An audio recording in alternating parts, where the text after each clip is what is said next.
Hello, both sides of the conversation family. We welcome you to this virtual space crafted especially for you. My name is Jada Curry, and I'm both sides of the conversation's marketing director and graphics design specialist. I want to take some time to ground us all as a community into this space we are about to open up in, so let's go through our community standards. Both sides of the conversation is providing a safe and honest space for open conversation, so we ask that you all be respectful of that. We also ask that you be respectful of each panelist, host, and participant. We do encourage healthy debates and conversations. Don't personalize anything with anyone. This includes name-calling, bullying, trolling, or shaming. This will not be allowed or tolerated. Your perspective is yours. It is not a prescription. You do not have to agree, but show respect. These community standards apply to all of our live shows and any virtual spaces that we hold on social media, including YouTube, Facebook, Twitter, or Instagram. We want to make sure that we are caring for each other as a community. This is our priority in all of our endeavors as both sides of the conversation.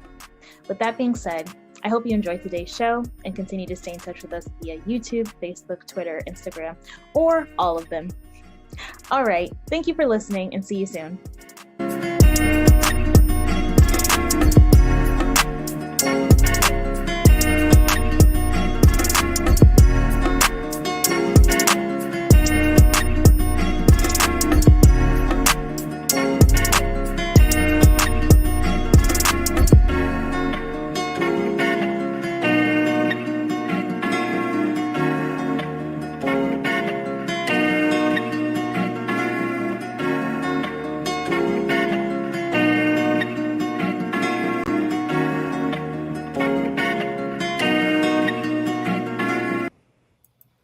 Welcome, everybody, to both sides of the conversation. I'm John Henry, Executive Director. Today is Tuesday. So you know what that means. We're going to have another segment of our Hidden Gems, where every Tuesday we highlight our Black and brown businesses, as well as those community organizations and leaders who are doing positive things to impact our community. This is always a great show for me because sometimes over the weekend you hear all these terrible things that happen in the community. You hear all these things that's going on. And it's like, I need some good news. I need some good vibes. I need something to uplift me and get my spirits going. And typically that happens on Hidden Gems because you got some powerful Black folks that are coming on here who are running businesses. They are doing stuff to positively impact our community. So it just gives that good juju and all that good energy for the community. So again, that's what this segment's about for all of our new followers, our new people that are just tuning in to see what's going on.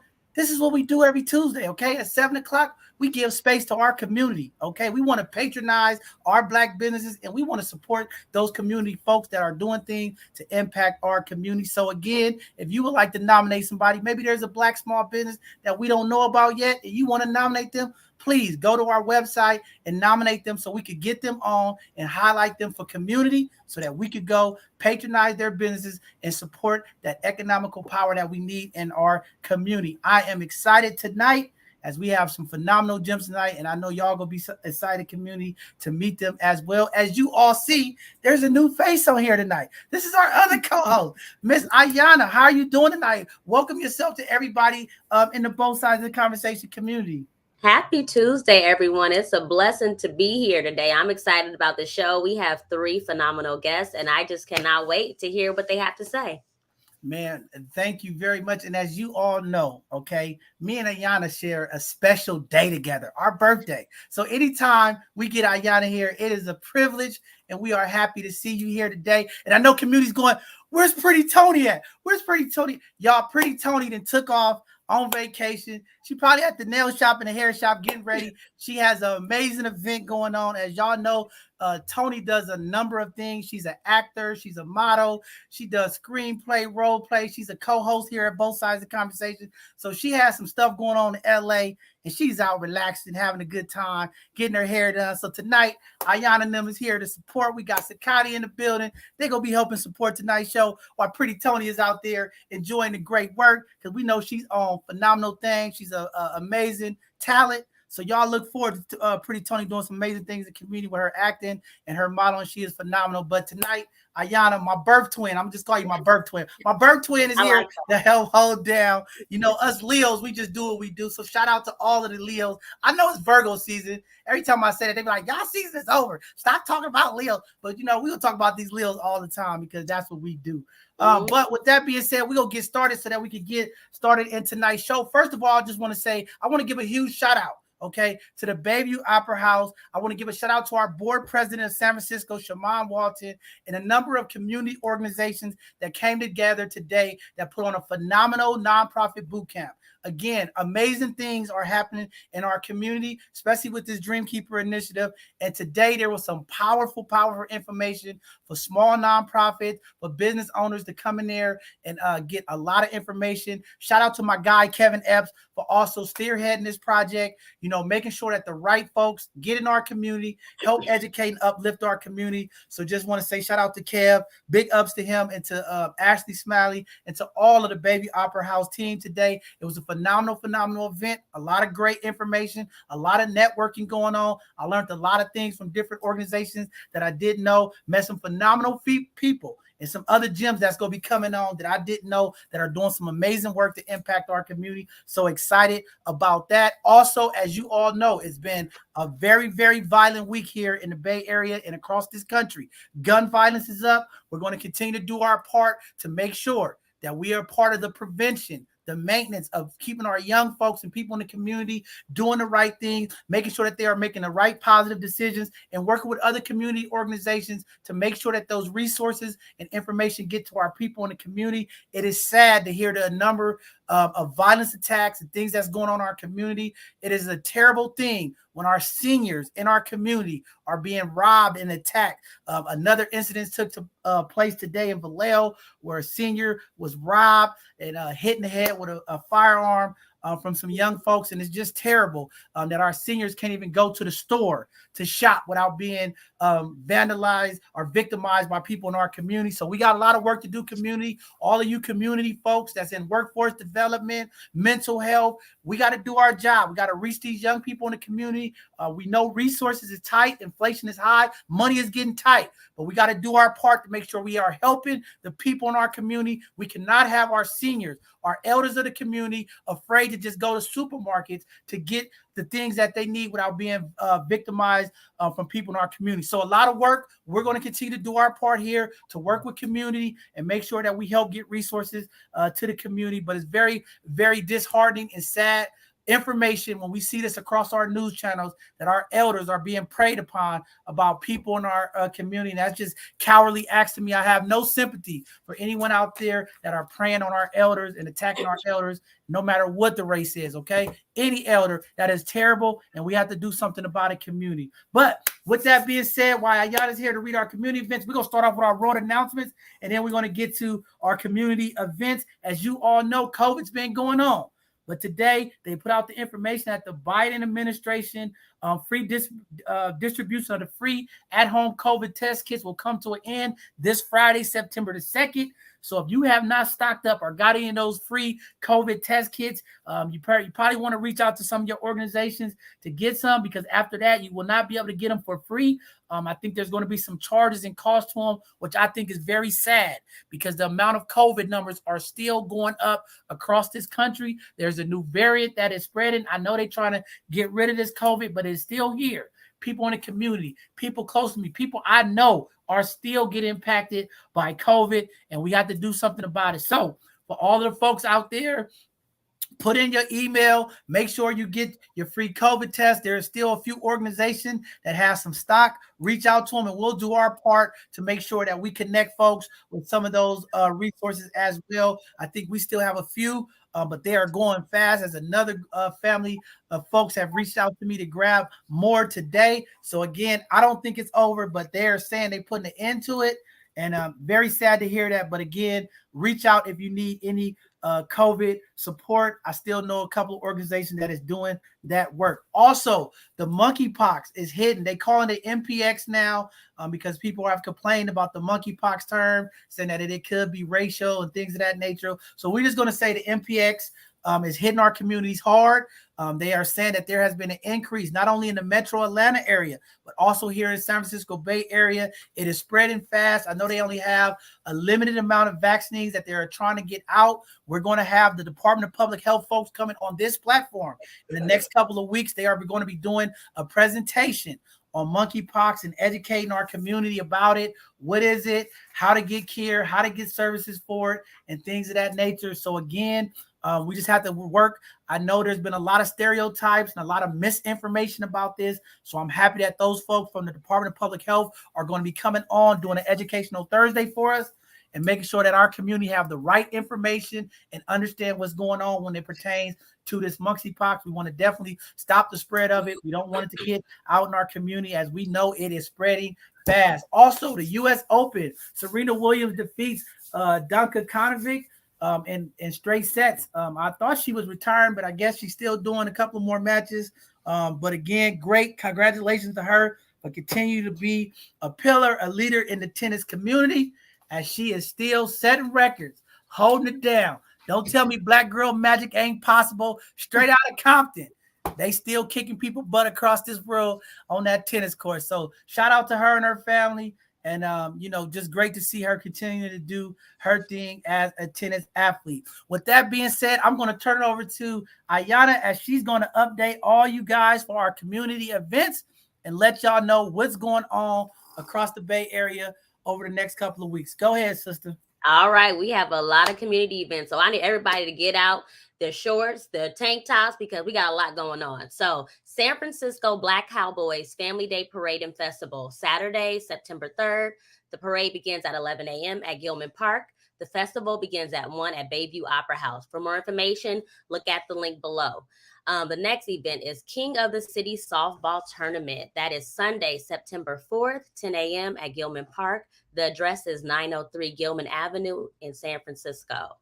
The next event is Labor of Love Telethon, National Life Insurance Awareness Month. That'll be held Monday, September 5th, 10 a.m. to 2 p.m. at 330 Franklin Street, Suite 259 in Oakland, California. The registration link is below. The next event is the 15th Annual Abundant Life Health Ministry Network Gathering Symposium for Faith, Health, and Community. This is an online event that is scheduled for September 10th from 9 a.m. to 12 p.m. And the registration link is below as well. The next event is the San Francisco Community Cleanup that will be held Saturday, September 10th from 10 a.m. to 1 p.m.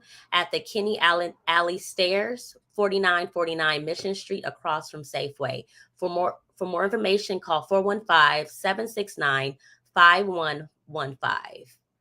The next event is the 2022 Omi Mid-Autumn Festival. This is free to the public. That'll be held Sunday, September 11th from 12 to 4 p.m. The address is 650 Capitol Avenue in San Francisco.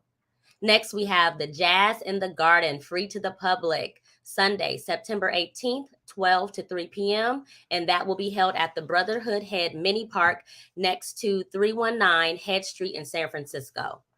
Our next event is the Omi Roller Skating Party. Ooh, this sounds really fun. On Saturday, September 24th from 12 to 3. The address is 289 Fairlawn Street between Orizaba and Capitol in San Francisco. For more information, call Maurice Rivers at 415-729-3658. The next event is Taste of Excelsior, family fun, local food, music, and art. That'll be held Saturday, September 24th from 12 to 4 p.m. And that is at the Asiago Avenue, 201 Ocean Avenue in San Francisco. The next event is the Harlem of the West, the San Francisco Fillmore Jazz Era 1940s and 1950s photography exhibit.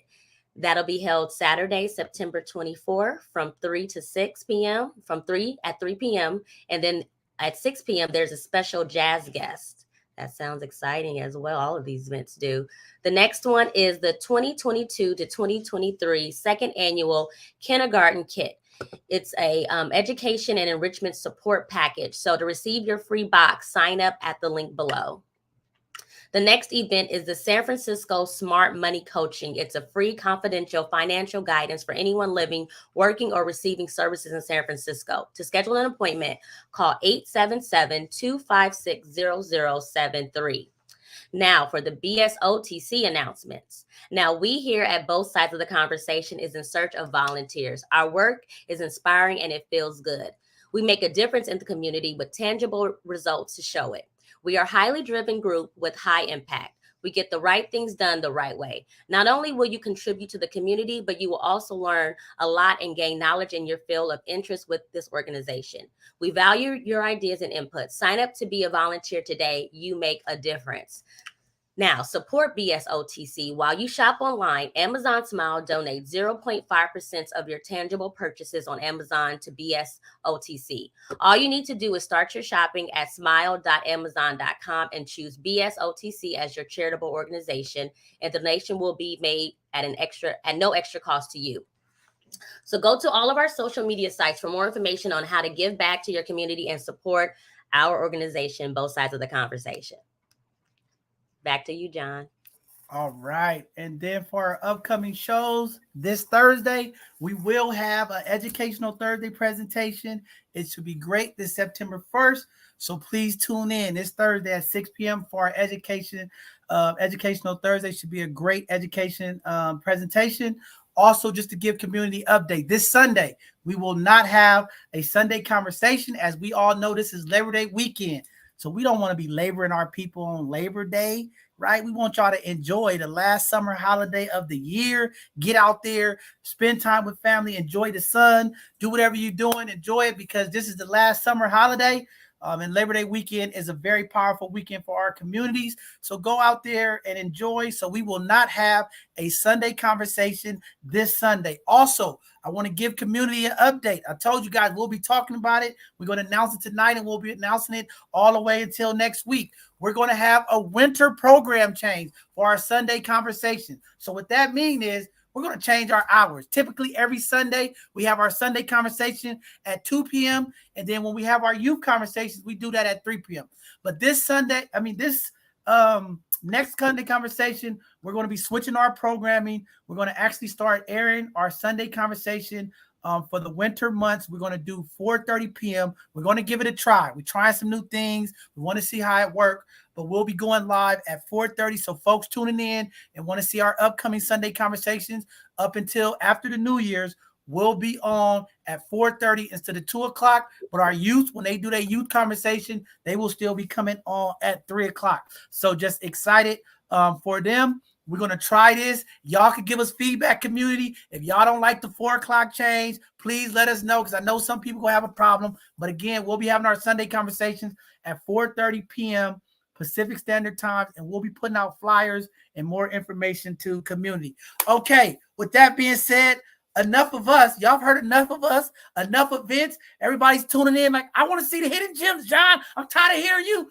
Here we go. We are at that point. We're going to go ahead and introduce our first hidden gem tonight. Now, this sister, y'all, let me just tell y'all, this sister right here, powerful sister. Okay, I've been chasing her for a while to get her to come on here and talk about the amazing things that she is doing. She is very powerful. She is about her people, okay? And when it comes to art, she is about her art and making sure that our community has access and support, and she's all about the people. So with that being said, we're going to bring up our queen, our sister, Miss Tracy Brown. Welcome to both sides of the conversation, queen. Let the people know who you are, what you're doing. Hey, y'all. Can you hear me okay? Yeah, we can hear you. Lovely. I just wanted to double check. So so nice to meet you. I'm so elated to be on both sides of the conversation with John and Miss Ayana. I'm gonna let you know though, y'all hurt my little feelings. Y'all didn't even announce my little events in the lively event announcement segment, but that's okay. I'm gonna tell y'all about them now. So for those who don't know me, my name is Tracy Brown. I'm also known as Worldly Sister. That's my artist name. I'm a San Francisco native. I live in Oakland now. And I am a curator, a visual artist, but most importantly, I'm an educator and an artivist, which is an artistic activist. So every bit of art that I make has a purpose, and my art is made typically to bring about social change. So sometimes you see art with that sort of speaks to politics, and that's one thing. But my art is artistic activism because it's made in the interest of bringing about social change. So one of the many things that I do, aside from the curation of events and experiences and exhibitions, um, one of the things that I'm doing right now is hosting a event series called From Benin to the Bay. And it is a series of events that celebrates the continued connection between people of African descent, which we are, and the in our culture, our source culture. So we this event was supposed to be annual, but thanks to COVID, this is only our second one. The first one was in 2020, and this year's theme is from Afrophobia to Afrofuturism. So it really speaks to the reality of the fear-based response that so many in the world have to us and our beauty, our creativity, our dynamism, our fierceness, all around fierceness. Really that fear that people have to us, and how it makes them act in relationship to us. And it also allows us to think about Afrofuturism, which is really, there's so many definitions of Afrofuturism, but it's like a school of thought, a movement that has at its focus classical African culture. And by classical, I mean African culture that existed before colonization, before slavery, blah, blah, blah. Because we know that slavery, that reality is very, very, very, very short time frame in the grand scheme of our history on this planet. So we had cultures before other folks showed up, and we still got them, and they're still present in us. So often people talk about, how we came here and we lost everything and they took everything. Ain't nobody that powerful, and can't nobody take everything from us. And there's so much classical African culture in how we live our lives, how we conduct ourselves, how we, do things like celebrate, mourn, relate to each other, relate to our elders, relate to our children, as well as pray and praise. So, the series really celebrates and lifts that up because it's important for us to be aware of that, and also be aware of it so that we can study more and so that we can pass the information on. I'm tired of seeing children who clearly aren't aware of the great legacy that they're a part of. So, the goal of the event series is to educate, to motivate, to inspire, for us to celebrate ourselves, and celebrate that connection.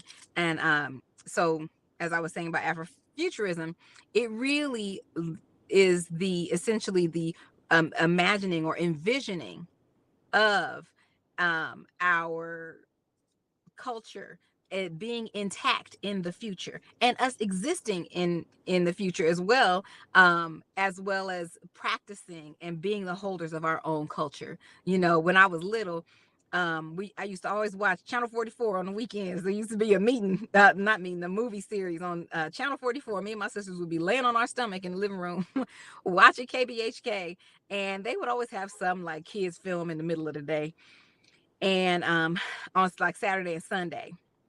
And I remember my father coming in, and he would always do what I call these drive-bys, where he would walk in the room and he would be like, "You always watching these programs, ain't got no bloods in them," complaining about the fact that there weren't Black people in the programs that I was watching.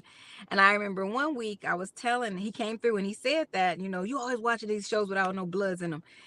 And I said, "Daddy, it's the fantasy world. There are never any Black people." And he was like, "Exactly." And then walked out of the room. Blew my little 8-year-old mind, because I did not recognize that in the perfect world that was being displayed on television, I didn't exist. Right? I want to let that sink in. In a perfect world that was that's displayed in mainstream mythology, we don't exist. That's their version of utopia. And I was like, dang, that's awful. So Afrofuturism is pretty audacious because it has the nerve enough to not only imagine us existing in the future, but imagine us existing in a healthy way and existing alongside our culture and having access to our culture and practicing our own culture. You know, folks always trying to take credit for our stuff. So so Afrofuturism says, no, we'll have our own stuff in the future. We'll be here.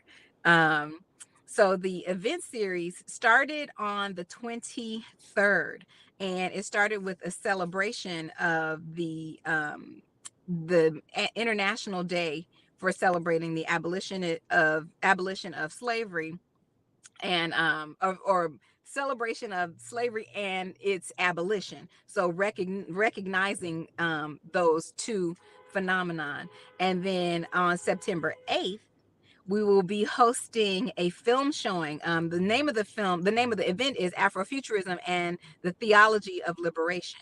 So really thinking about culture not as some, little, frou-frou type of thing that we do. They so often they have cultural festivals, and it'll basically be people in costumes and snacks. And culture is so much more than that, right? So the culture is connected to liberation. It's connected to personal liberation, spiritual liberation, emotional liberation, and physical liberation, as in the instance of as in the case of the Haitian Revolution.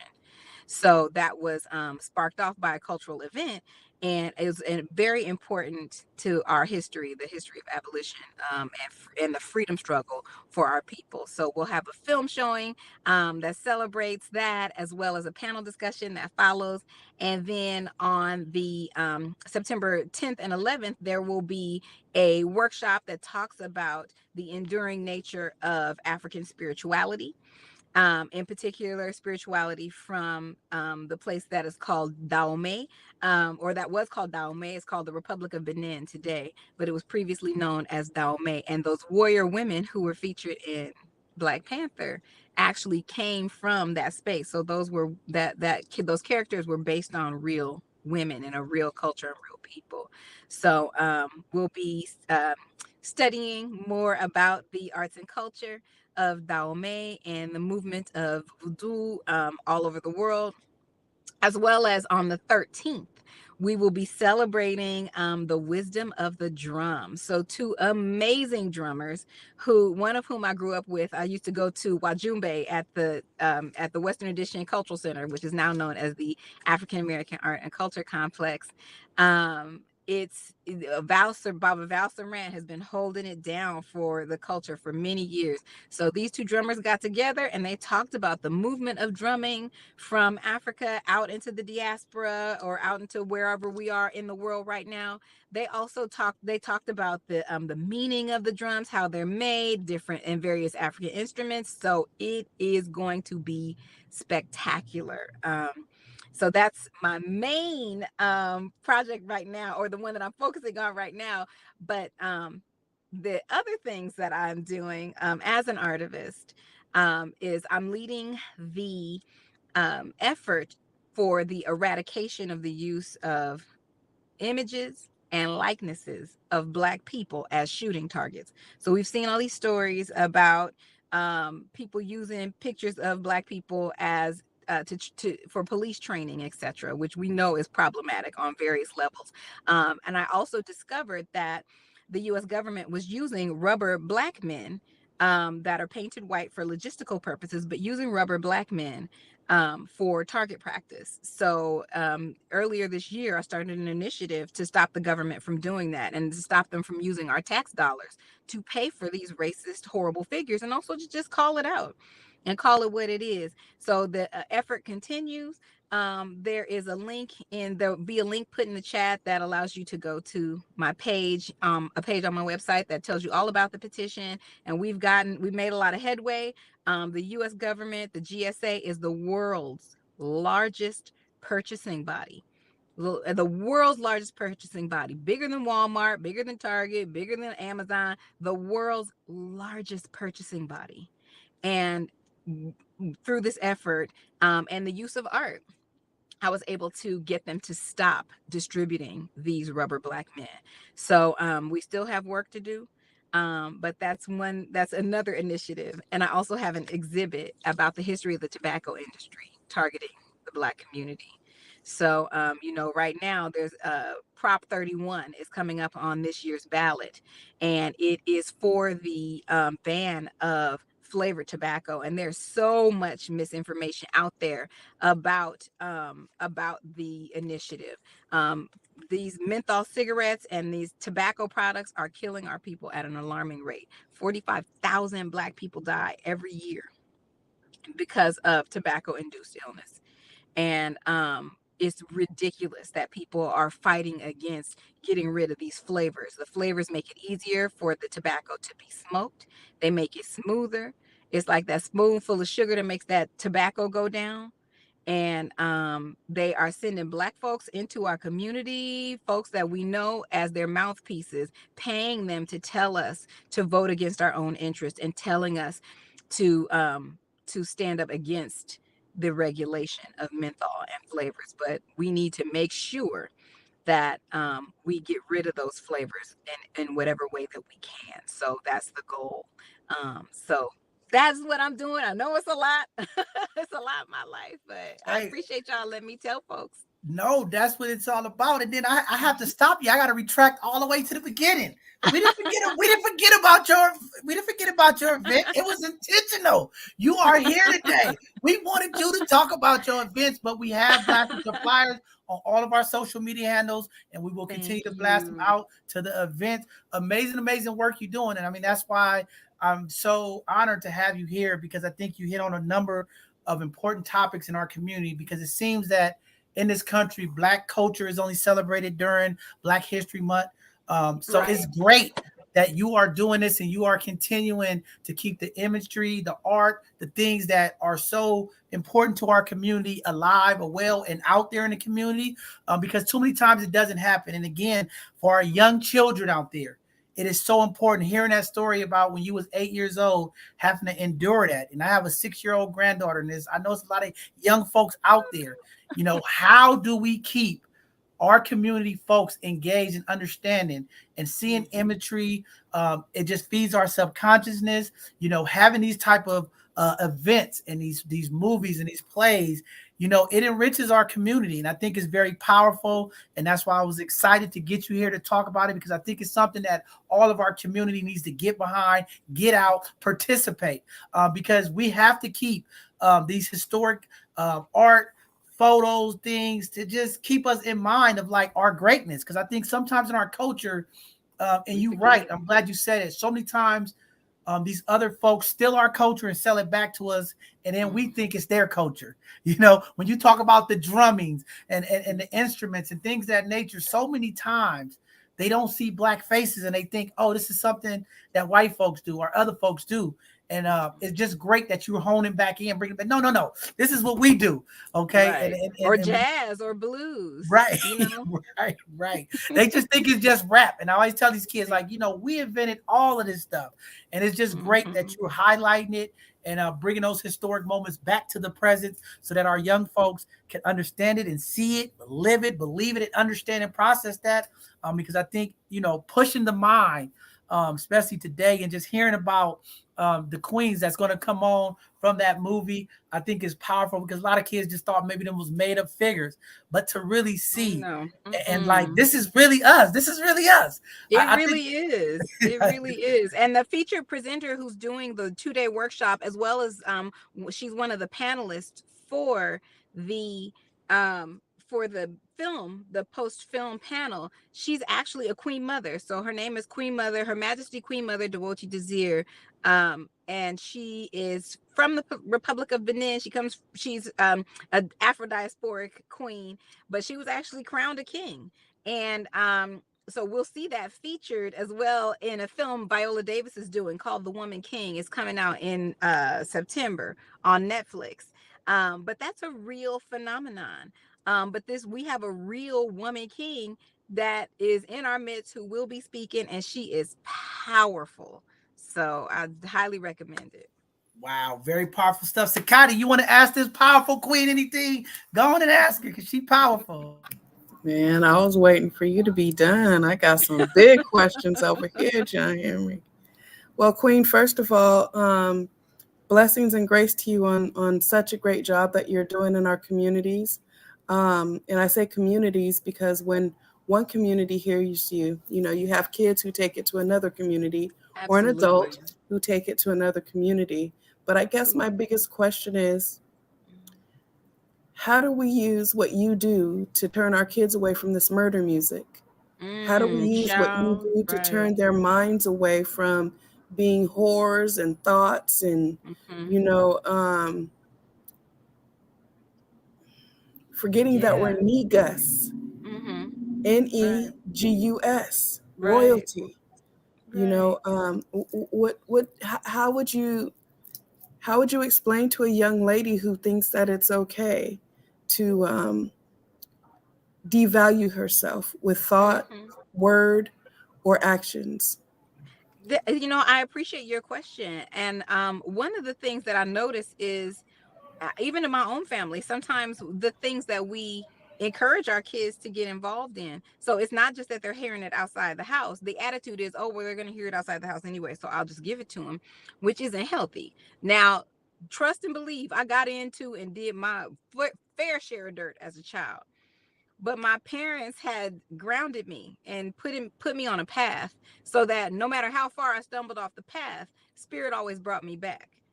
And I'm not talking about religion. I'm talking about my own sense of self, my own connection with the Creator, et cetera, right? I think it's important to help youth gain a clear sense of self, and also help them tell them what's what, so that they don't fall for the okie doke, so that they do question why they don't see themselves in movies and films, et cetera, and help them to understand that they have a broader history. Give them credit for having very clear understanding. This society pretends like kids are stupid or like they can't understand things. Children are very complex, and most of the revolutions that have been led in this world have been led by youth. So that's also part of that, propagandizing of youth, to say that they are not powerful, to tell them that they shouldn't be doing anything important, that they shouldn't listen to people who are older, or who, you have rappers now talking about, can't nobody tell me nothing, I know everything. It's like, you need a nap. You need to relax. You need to sit down, as my granny used to say. Just telling, helping children to understand that they have a broader identity than what they're seeing out there can do it. Because I have to say that there are a lot of things that I'm very uncomfortable with. I'm uncomfortable seeing, I'm uncomfortable hearing, and I'm sure enough uncomfortable saying. Not just because I've reached a certain point in my life, but because I have a certain level of respect for myself. And that's not to say that we have to be, prudish. That's just to say that when we teach youth to have another vision of themselves, and also how to navigate the experience of being approached by or tempted by certain unhealthy things that everybody else might be doing, we have to teach them how to navigate that experience. I think that's an excellent start. Wow, very powerful stuff. I just want to say, thank you again. And I'm going to give you our email, okay? It's events@bsotc.org in the future, okay? All the upcoming events, please make sure you continue to send those to us that way, and we will get them on here live. But tonight, we knew you was on here, so we intentionally made sure you was going to talk about all your events. Thank you for all your dedication, the work that you're doing to hold our sacred art pieces and photography and this messaging. And you right, and that's what we're trying to do here at Both Sides of the Conversation. We talk about changing the narrative from our voices. These are the powerful voices, community, that you hear that are doing some amazing things to impact our community, to make sure that our community is moving forward. And we just excited. And I think we lost Tracy, but if she comes back on, but just want to say, it is very important that we continue to do the things that we are doing to impact our community. When we talk about the industry, when we talk about changing the narrative, changing those stereotypes, it starts with these individuals here. And we just excited. And Tracy must have lost service, but we'll get her back. But with that being said, okay, we're going to move on to this phenomenal hidden gem. This brother, I don't know what's going on tonight, but we got all the authors, all the illustrators in the building tonight. We got some talent coming in here tonight. We're going to bring up this king, this brother, Marlon. Brother, come up to the screen and talk to the people, man, and let them know what you're doing. I think you got a powerful story, and I got some amazing questions for you as well. But go ahead and let the community know who you are, what you're doing, and we'll ask you some questions when you're done, brother. Oh, you got to unmute yourself. Unmute yourself. No, absolutely. Thank you very much, John. Thank you, Sakati, for bringing me on. Just in case people don't know out there, my name is Marlon McKinney. I'm an author. I'm an illustrator, as well as a creative director. And I am the publisher of a publishing house called Conscious Culture Publishing. And we put out kids' books, children's books, illustration books that feature African historical content. So if you ever seen any of this stuff, this is Makita, the Queen of Sheba, which is a book that I wrote and illustrated. This one is called The Genius of Egypt, and this is another book that I wrote and illustrated. Along with this, it's more like an urban tale. It's called Uptown Dragon, as well as Alice in Wonderland Remix, which is more of a kind of a remix of the original. And so it's all illustrated, and the focus is on really showing Black kids of color out there, that they are the creators of history, right? And what better way to show them is to show them the visual pictures. So with that being said, I'm a very visual person. So what I'm going to do for everyone out there, I'm going to kind of talk to you a little bit about my journey as an author and an illustrator, so you kind of have a little bit more of an understanding of what I do. John, if you could bring up the slideshow. We'll bring up the slideshow. I'm just going to go through it. Yeah, exactly. So like I said, my name is Marlon McKinney. Like 20 plus years of professional advertising experience. I'm a creative director and the founder of Conscious Culture Publishing. And these are the books that I just showed you. I do all the illustrations as well as I write the books themselves. But to tell you the truth, I just kind of want to take a step back and just kind of talk about me, before all of this stuff. So I grew up in San Francisco, and when I was a kid, I had asthma. So I really wasn't allowed to really play too much as a kid. So I ended up doing a lot of drawing. So if you look at this right here, this is some of my early drawings when I was a kid. But when you start practicing doing something, you get better and better. I loved comics. I really liked storytelling. That was something that inspired me very much as a kid. So I would copy the stories when I was a kid, and I got better and better. So later on, when I got older, I ended up going to art school. And when I went to art school, this is kind of really where I honed my craft, right? I started drawing things I've never quite drawn before, drawing objects. That's a fax machine if the young people out there don't know, learning more about shading, light and dark, layout. And then I really was fascinated by storytelling, like I said before, and doing storyboards, plotting out a story visually similar to comics and movies, so that I can use my imagination in order to express myself, right? And also applying color, learning painting, acrylics, oils, charcoals, like everything. And one thing that I also want to preface this, that during this time, we were talking before about culture. This is the music I was listening to at the time that really kind of shaped who I was. The top left, that's Public Enemy. I was a long Public Enemy fan. Chuck D, over to the right was X-Clan. That was a group that was really powerful in terms of bringing that African message, Afrocentric message in their music. And this was in like very early 90s. Brand Nubian, lower left-hand corner, teaching knowledge of self.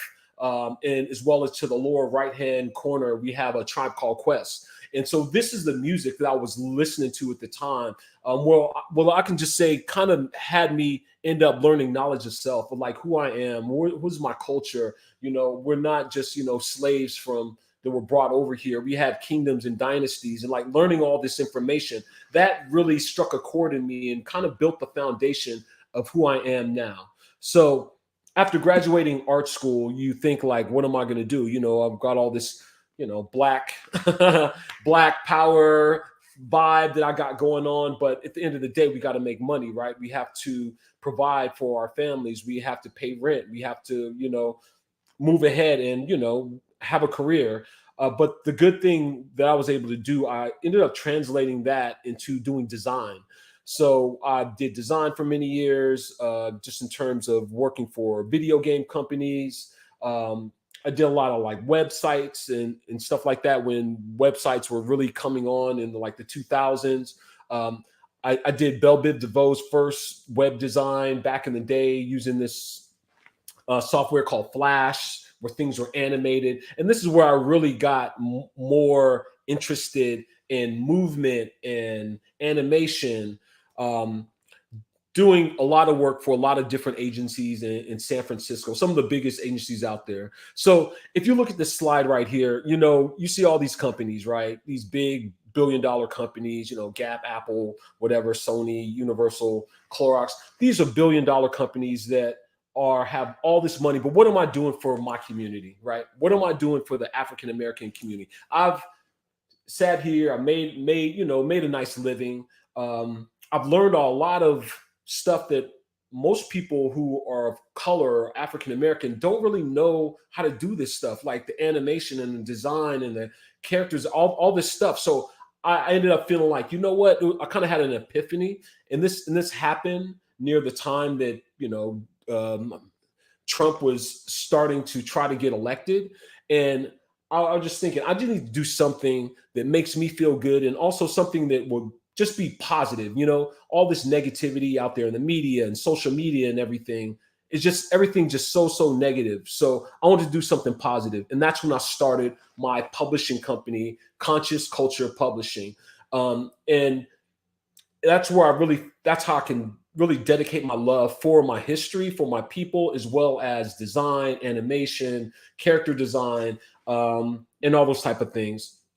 So what I primarily produce at Conscious Culture Publishing, we do children's picture books, we do ebooks, audiobooks, some interactive, and now I'm doing more and more video, motion graphics, and all kinds of like emerging technologies like VR and AR. So the one thing that's kind of different from a lot of the kids' books, or any of the literature you see out there, is everything is done in 2D. But because I have this animation background, all of my work is done actually in 3D. So when we started, when I logged into both sides of the conversation, I really wanted to show you guys some of this animation, but you can actually see some of the animation if you would go to consciousculturepublishing.com. And all of these are 3D models, similar to like a Disney or Pixar. You see, animation movement. That's how I put together all of my assets. And just to kind of show you what it looks like, because like I said, I'm a visual person, I'm an artist and an illustrator. These are some of the backgrounds from the Genius of Egypt. So, and one of, it's not revolutionary, but it's like obvious thing. We've always been people think of Egypt like it's a place outside of Africa. Like the people who built the pyramids weren't people of color. Africans of color. It's like, hello, Egypt is in Africa. You know what I mean? Right smack dab next to Ethiopia. You know what I mean? These are like African Black people. And so I wanted my characters to show that. So when kids are opening and looking through this, they're like, oh my God, these are pictures of me, people like me that are having kingdoms and dynasties, or geniuses and really intelligent. And it's all done in the computer, which makes it really cool because you can take these assets and create movies or video games. And my latest book is called Makita, the Queen of Sheba. And this actually won an award for best cover design. So I actually won an award from this. And this book specifically talks about female leadership. I grew up around a lot of strong women. I did have a relationship with my father, but I did spend a lot of time with my mom because my parents were divorced. And I wanted to kind of focus more on how this queen, during a time when it was nothing but kings are ruling, how did she become a queen? And it took hard work, determination, and showing people that she is not only strong spirited, but knows the right path to lead a kingdom, which is also very important, right? And this is a really wonderful book. You can pick it up. I mean, the ages, it ranges. You can basically sing it, read it to a child, or you can read it on your own. But it's really powerful, the way the story is depicted. And I did a lot of research. So part of it is research from fables and history, and the other part is kind of me kind of saucing it up to make it more interesting, just in terms of the character arc and the way the story flows. But definitely, it's something to pick up. And one of the great things about it is when I put this out, this is like almost a year ago, on the Amazon. The day it was released, like the first 2 weeks, I was like 1, 2, and 3 in the Amazon hot new releases. And then from the new releases of children's African folktales, I had 2 spots. I think it was 3rd and the 5th. But I mean, I'm going up against people who are basically multi-million-dollar companies that are putting out books all the time. So, I mean, as a person, just single person like myself, putting this stuff together is kind of like a side gig until I can make it my full-time gig. I thought that was pretty substantial. So with that being said, we can kill the slide deck. Oh yeah, there we go. I think that was a good synopsis of everything, and we can just kind of move forward and talk if you guys have any questions or anything. Man, what you think? We got a lot of questions. What are you talking about? We got this is amazing. This is powerful. So first, I want to start off to say this. Okay, phenomenal stuff. Okay, this is the kind of stuff that we are trying to bring to our community. Yes. And I just want you to know, here at both sides of the conversation, we're going to support you. We're going to buy some of these books. Okay. We're going to buy a number of books. We're not going to just buy one. Okay. I got a grandbaby, so I want to get my grandbaby a couple of those books. So put the link in there so that we can order them off Amazon or get them for you. And maybe I could get you to autograph a couple for my grandbaby. Oh, absolutely. Absolutely. But listen, this is what I want to say. I know y'all and them got questions, because see, when we just talked about that with Tracy, this imaging thing. About young people. And the other day I was watching this article that they had, or this old, I think it was a little older, but CNN was doing this thing about dolls and stuff, and how black kids was picking white dolls over black dolls. and I really think it's our problem as adults, because we don't sometimes in our homes, in our community, for whatever reason. And we know sometimes it's economic, sometimes it's access issues, whatever it is, we don't educate our kids on this type of stuff. So our kids wake up and they go into this world and they don't understand their greatness, their power, okay? Right. And they don't understand where we come from. And they let people tell them all these different things, and all their life they're struggling to try to figure out, what's my identity? Where do I stand? Where do I come from? Right. And I think what you are doing, brother, is powerful, because not only are you highlighting, you're putting the real facts in there. Because I think sometimes when it comes to Black history and different things, sometimes the messaging is not always aligned to what the images that we are seeing. Yes. So I think that is very powerful. Also, your work, the artwork is so professional. It's just, I got to give you kudos, because this is why I say community, this show is so important. Okay. When you have Black folks like this who are excellent, doing this type of work, we got to get behind them and support them. This is the type of stuff that we need. We need that in our schools, our kindergartens. So I'm gonna connect you with a couple of folks too, right? So we got the early ed, African-American early ed educators. I'm connected with them. I want to talk to them. I want them to get these books to our kindergarten kids, to our first grade kids. Okay. Yeah. I know another sister I was just talking to who runs another program in the San Francisco School District. I want to start getting this type of stuff access to our community. And this is why it's powerful that you come here, because people will see this. People will support it. Our both sides of the conversation community is very powerful. We are, we are across the country with it, okay? I want to see more of this stuff, and this is why I am highlighting this type of work. We're going to support you. We're going to buy some books, but I'm going to connect you with some folks in our city that does a lot of educational programming, because we need to keep this historic information about Black folks going all year long, okay? We cannot allow just Black History Month. And I love the automation because it's going to grab our young people. Yeah. I mean, honestly, that's one of the things when I started that I was not concerned about, that I really thought about, was trying to connect to young people. Like when they go to the movies, what are they looking at? Disney, Pixar, all this like 3D digital stuff at the highest level. So my thought is I need to bring that same quality and put it to our community. You know what I mean? So they don't see it where it's, you know, kind of like janky or they can't really get the full extent. It can be, you know, apples to apples to show the grandness of our culture, you know? Any other questions? No, oh yeah, we got some other questions. That's very powerful. You know, I wanted to ask you, are you consulting? Because I definitely want to talk to you about some other stuff as well. But our APEC family group, the African American parent,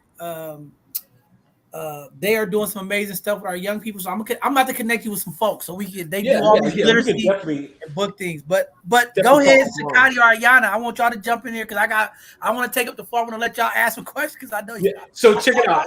I'm gonna keep it real. I definitely want to hear from the ladies because you are my target demographic. You know what I mean? Like Black women, you know, because they're the one that usually purchase these books for their children. You know what I mean? At the end of the day. Now hold on. We're changing that narrative here. Okay? Okay? We are changing that narrative here. Listen, everybody that come on this show, I support. Okay? Yeah, I know, player. I know a player. Kings do support other kings. Okay, but no, yes, we do make things for our women because our women are the ones who are the most compassionate and have the most humility in our community for whatever reason. But we are changing that narrative in the Black community. Our kings are supporting each other, and I'm going to be one of those kings to support you tonight. But go ahead, Ayana or Sakati, and jump in there. I mean, you're amazing, Marlon. Like just looking at these books and just looking at the illustrations and just seeing like the hairstyles and the outfits. I'm like, I wish I had that when I was growing up. I had the Babysitters Club, you know, so just see those beautiful kings and queens in those books is just amazing. And I have a daycare.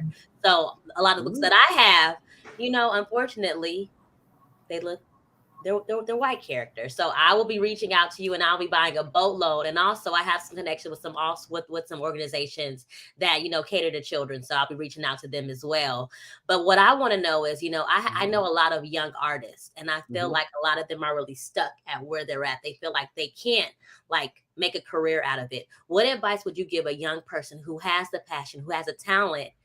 Where do they go next? How do they just pursue that? Well, I mean, the first thing I want to say to them that if you're a digital artist, that can be very, very lucrative. I mean, it's a career. It's a career where you will make six figures, easy, you know, buy homes, have a family, and be successful, and you can go whatever heights you want to take it. So that's the first thing I just want to say. There's plenty of money in it. I've worked in a lot of different agencies, and usually I'm the only, you know, brother. I'm usually the only Black person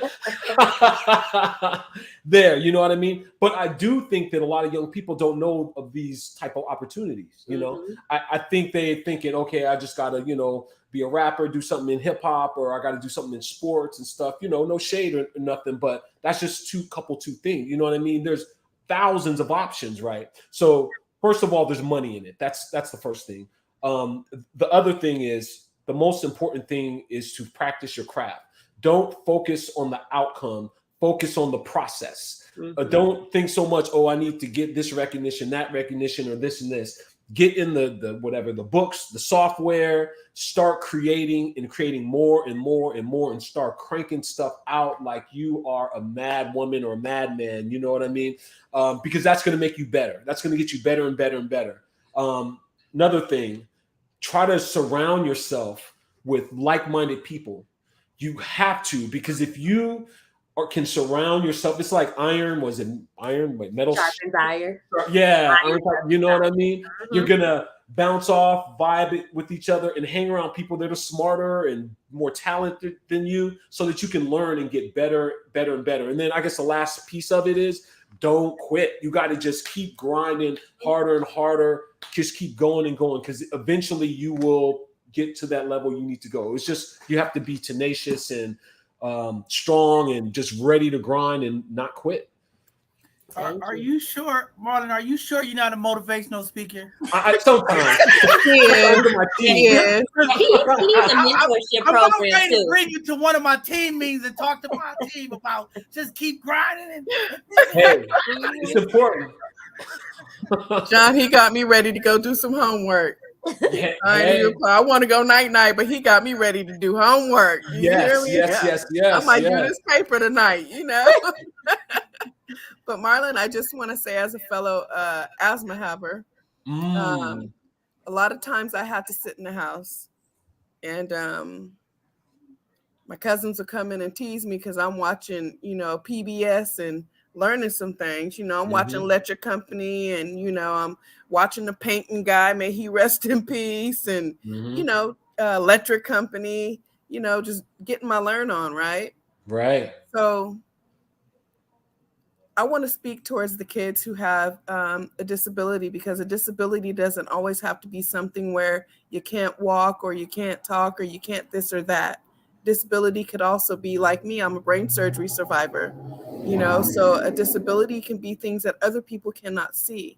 So I guess my question for you would be, as someone who suffers with asthma like I do, what would you tell kids who are young, who feel like they can't be anything, won't be anything because they have a debilitating disease that they can't get rid of, but they're smart, they've got talent, but they don't see it. We can see it, they don't see it. What would you tell those kids to do, if you had the opportunity to minister to them? No, absolutely. I think one of the issues or problem just with humans in general is focusing on what we don't have instead of focusing on what we have, right? So we'll spend all this time thinking, oh, I need this to be happy. I need this, I need that, and all these little things. But if you focus on the things you already have and focus on that and make it better and nourish that and go into the direction where you feel comfortable, where like I'll just use me for example. I'm not the best at math, right? You know what I mean? I'm not the best at math, so I'm not going to beat myself up and be like, oh man, I need to take this geometry class. I need to take this trigonometry class. To take it even a step back, I mean, when I went to school, I didn't get the best grades, honestly. I was pretty much like a C student for the most part, honestly, because a lot of the information it didn't connect with me because it was whatever whitewashed history. It had nothing to do or uplift me, right? So I got C's, sometimes getting D's. You know what I mean? It just wasn't challenging.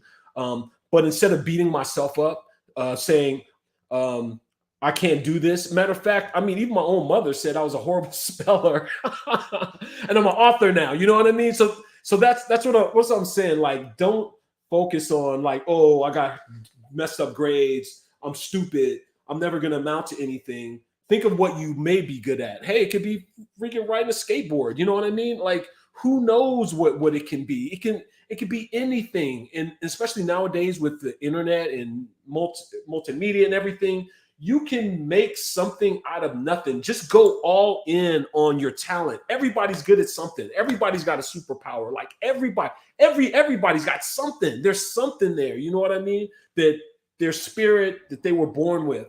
Just double down on that and get better and better and better in that. And I think that is the key. And things will blossom after that, especially self-confidence, right?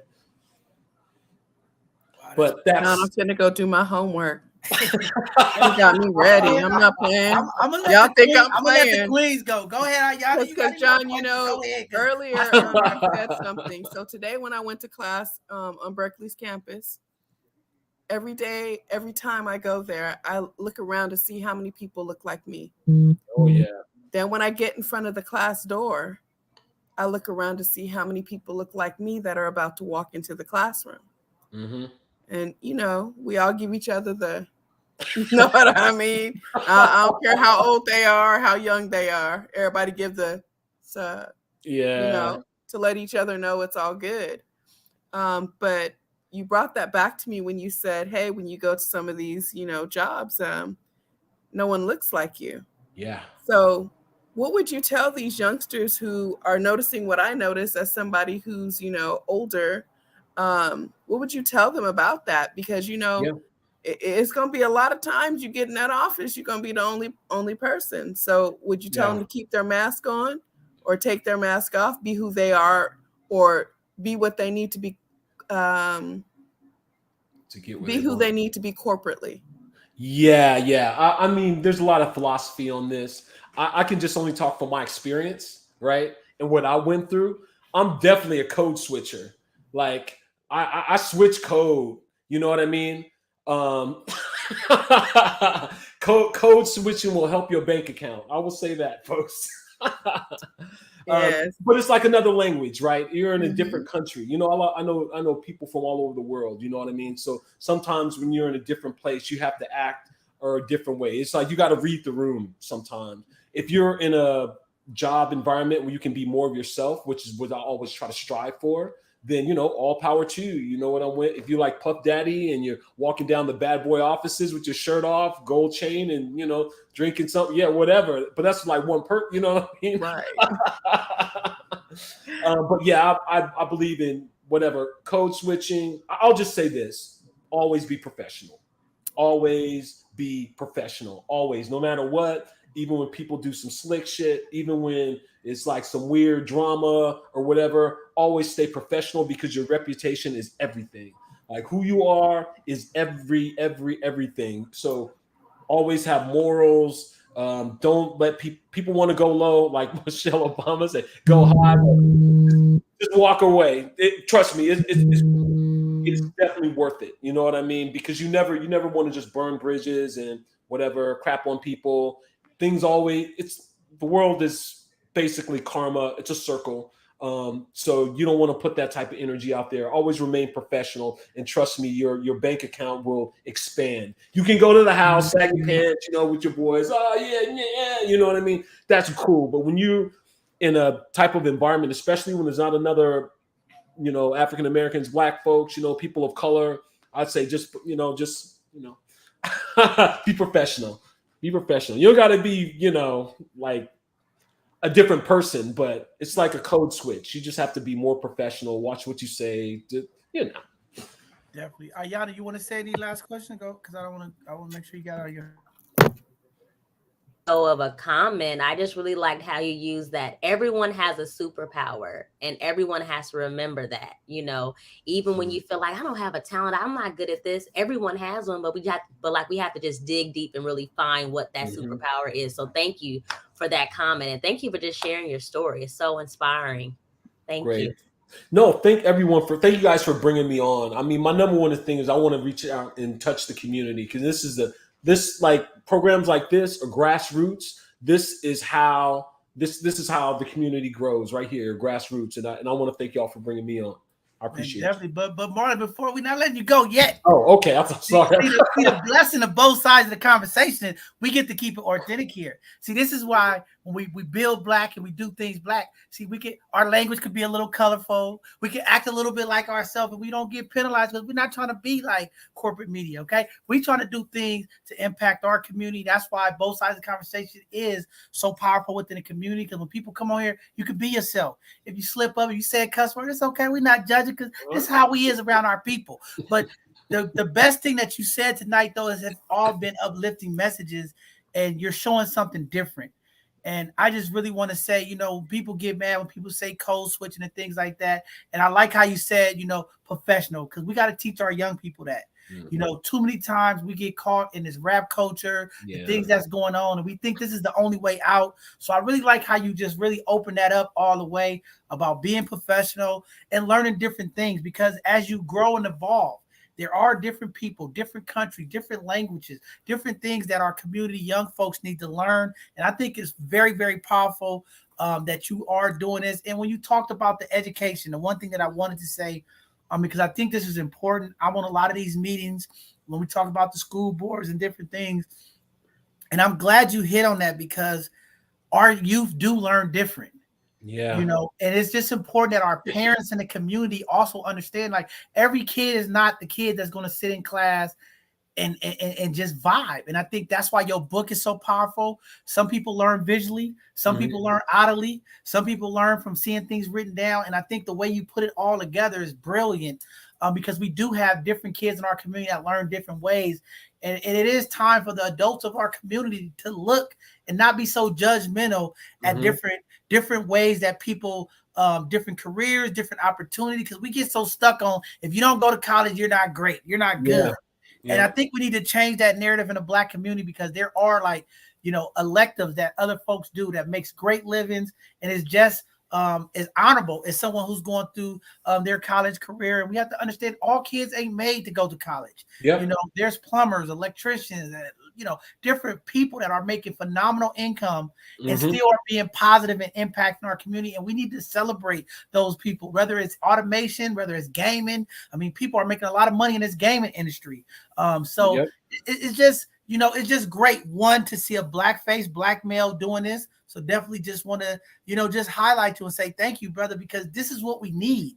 And I'm definitely going to reach out to you to figure out, you know, when we talk about our mentor program that we're developing out, we need this. We need our young Black males of the community to see other Black males, other Black females who are in these different industries that give them an opportunity other than rap, other than movies, other than sports.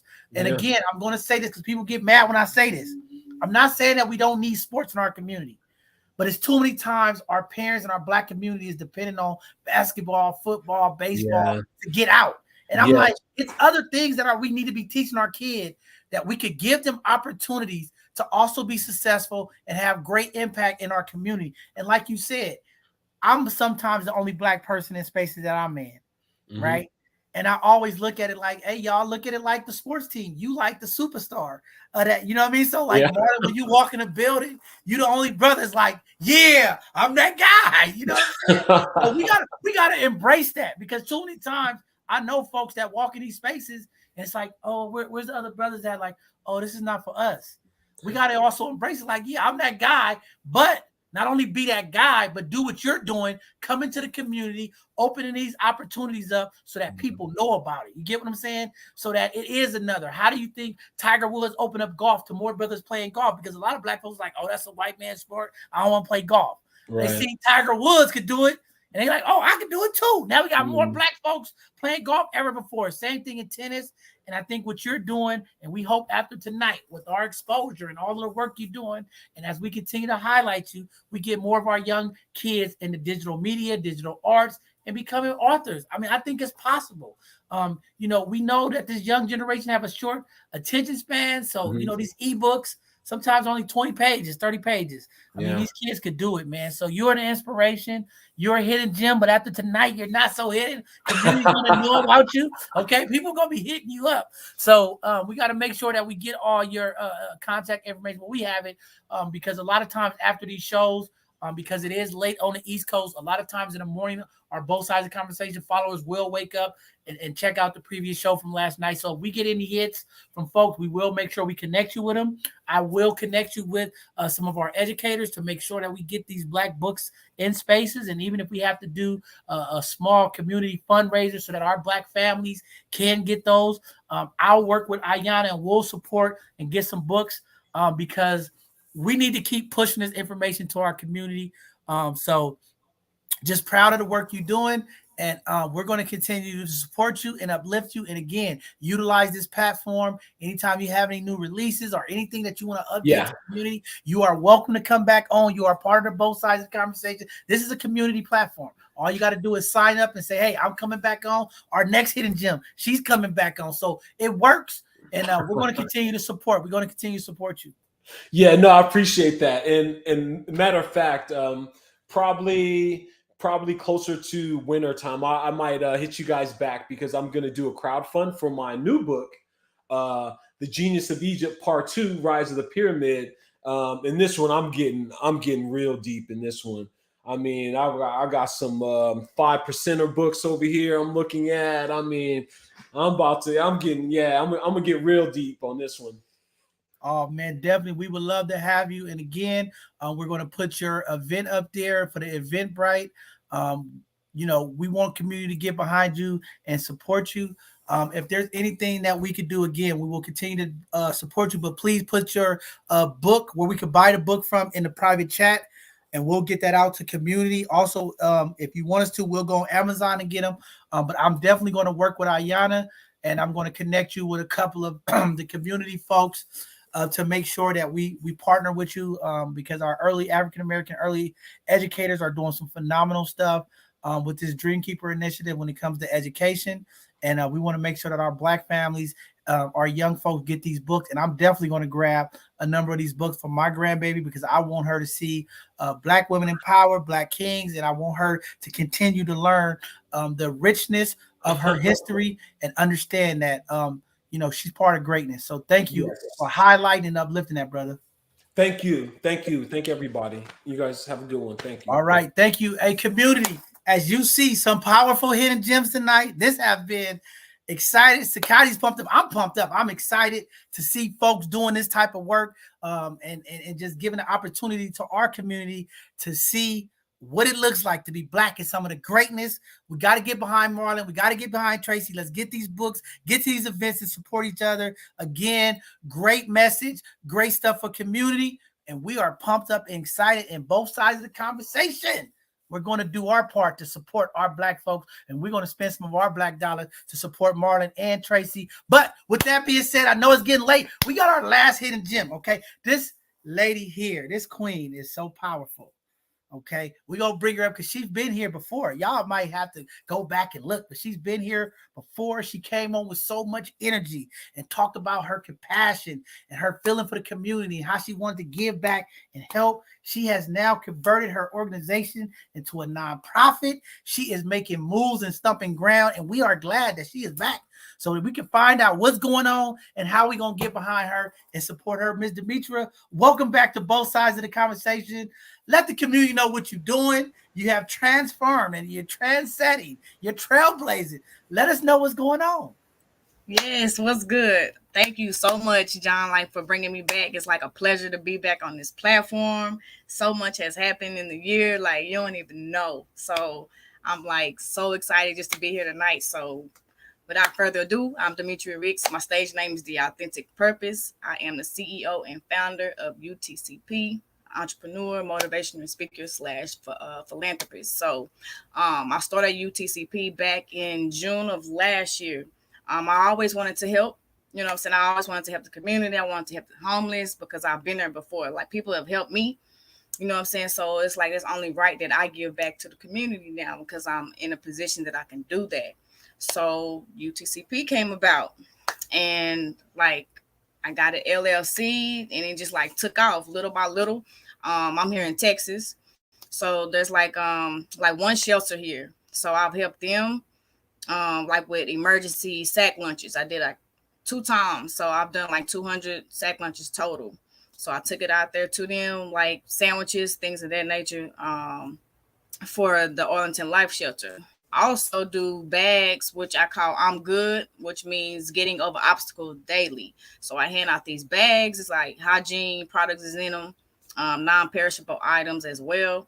The goal was to give out 1,000 before the end of last year in December, but I wasn't where I'm at now. So I didn't reach that goal. I probably handed out 50 or 60. But I was doing that out of my own pocket. So it got expensive. So that's I then took a chill pill on it right now until I can get grants going. But I have made a difference in the community so far. So I can't complain about that. I'm glad and blessed I was able to do that. I recently started doing these hydration station coolers because summer, Texas, it was crazy hot down here. So I came up with the idea, my brain never shuts off. I get an idea, I act on it. So I get I got a 40 pack of water, bottles of water. I froze them overnight. And the next morning I put them in these white styrofoam coolers. I put ice on them, of course, and I go set them out at random locations. I had 3 coolers. I just go set them out. And, hopefully, I went back to it. They was all gone. So I started doing that. I've done that twice now. Hopefully I can do it this weekend again. So it's basically about hydrating because I know sometimes the homeless people, they don't have no funds to be able to get anything to drink. And, it's just about helping because we all need somebody. My motto is let's create a better world because life has a purpose. So we all got a purpose and we might as well fulfill it while we're here because we only got one life to live. So why not do it big when we do it? So for the time being, I'm still trying to get the bags. I want to get I still want to reach 1,000 bags for the homeless. So that's a task right now, but I'm not gonna trip over. I'm not gonna like sweat it too much because I know it will happen in due time. Like I said, last year this time I was not where I'm at now, so I've done so much more than I could ever imagine. It's like a dream come true, something that I've always wanted to do. So now I get to do it. Outside of that, you can definitely follow me on my Instagram. Is Unite the Community Project. You can like follow me, stay tuned because like some major things is like coming. I don't even know. Like I'm like so excited. Like when God bless you and put something on your heart to do, you gotta do it. You just act on it, don't question it, just do it. So man, I thank y'all so much like for having me like on this platform tonight. You'll see me again in the near future. If you want to donate, please, I have a link tree. That's in my bio. That's on my Instagram. I set up like a Venmo, everything. So those bags I was telling you about, the I'm Good bags, which you can see what I'm talking about on my Instagram, what they consist of. They're about $10 to $15 to make. You know what I'm saying? So if you want to donate to help those bags, cool. You know, like I said, I'm trying to get some grants going. So in due time, I know I want to go community in Arlington. I want to get to Dallas because Dallas homeless population is like worse than here in Arlington. But my goal, my vision is not just to touch Texas, but it's 50 states out there. You know, I need to touch everybody. So I want to go state to state. I want to do a UTCP tour. Like I'm coming for everything, you know. So thank y'all so much. It was a pleasure.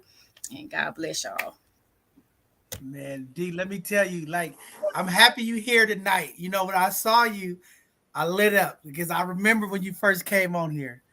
And I know you do motivation speaking, and I was like, that's the sister right there. That's her. Your energy, your aura, you know, you spoke so many things up to where now you there. And this is why I tell people about consistency, taking those steps and doing the right things and things in line. And I am just so proud of you. And it's good that you're here tonight because see, Ayana that's sitting next to you, she also is such a blessing to people. And I'm gonna let her tell you about what she do. We're gonna collaborate, see, because both sides of the conversation is also we're growing. Okay, we're gonna be touching some cities. We're gonna be touching some cities. Okay, we about to be touching some cities because we are here in the Bay Area, we are in San Francisco, but we're gonna be partnering and working with other organizations, and we're going to be getting our team, and we are going to be making some moves to come down and support other organizations who are doing some of the things that are in line with our mission and vision. And your line of what you're doing is definitely in line with that. We already have both sides of the conversation team down in Texas.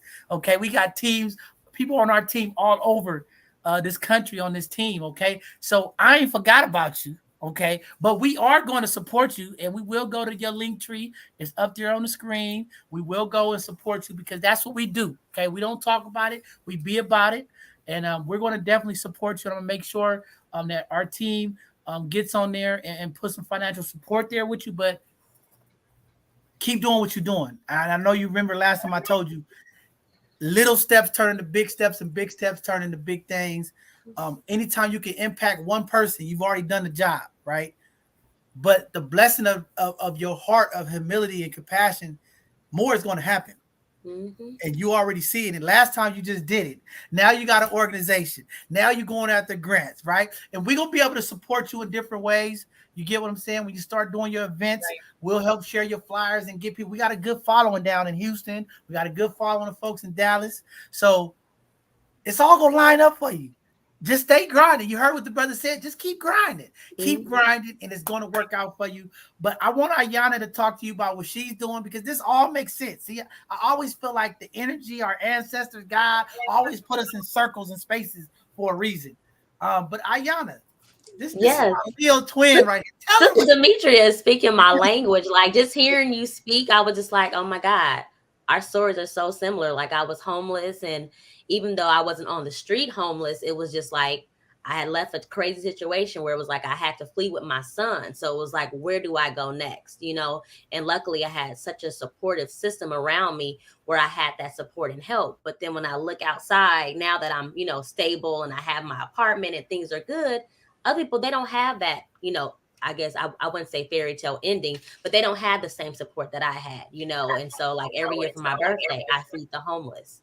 And I try to I feed them brunch because a lot of them say we don't get breakfast. We get these bad dinners, or we get these horrible sandwiches with this bad, white bread. And I'm like, well, I'm gonna hook them up with some grits, some eggs, some bacon. I'm gonna give them the works, And so just hearing you talk is so inspiring. And then with your hydration station, I'm like, I got to include that in my feed, And then Sakani and we were talking, and she was just throwing stuff at me. She's like, well, we need to have a portable shower. We got to let them, have their shower. We got to let them have this and have that. And I'm like, yes, we're going to give the people what they need, because our lives can change in a matter of a minute, and we could be out there just, right along with them. So I just thank God that, we're in a position where we can give back. And so whatever you need, I'm down to help. Like, I know you're in Texas. I fly, so I'll be out there to help you. So you just let us know when the next time you do it, because I'm there. And I love your spirit. I love your heart. God is going to keep blessing you, and he's going to give you what you need to give the people. And that's what God's been doing for me, because I was doing this just by myself, and then my sisters would help me, and then my friends. And then here I come, I bump into my twin. And so my friend tells him about it, and then he's backing me behind it. So, we're here to support you, Demetria, whatever it is that you need, we're here. And keep on going. Don't give up. The question to you, what has been your biggest struggle in doing this? Oh, I was just about to speak on that too. Like, it's just me out here. It's just me trying to find a team. And man, I was so frustrated because I didn't have a team, and I kept saying, I need a team, I need a team, I need this, I need that. But I realized I just had to do, and everybody else would come to me. I had to just stay focused on what I was doing and keep putting UTCP. I just keep doing it. I don't care if, eventually someone's going to see me.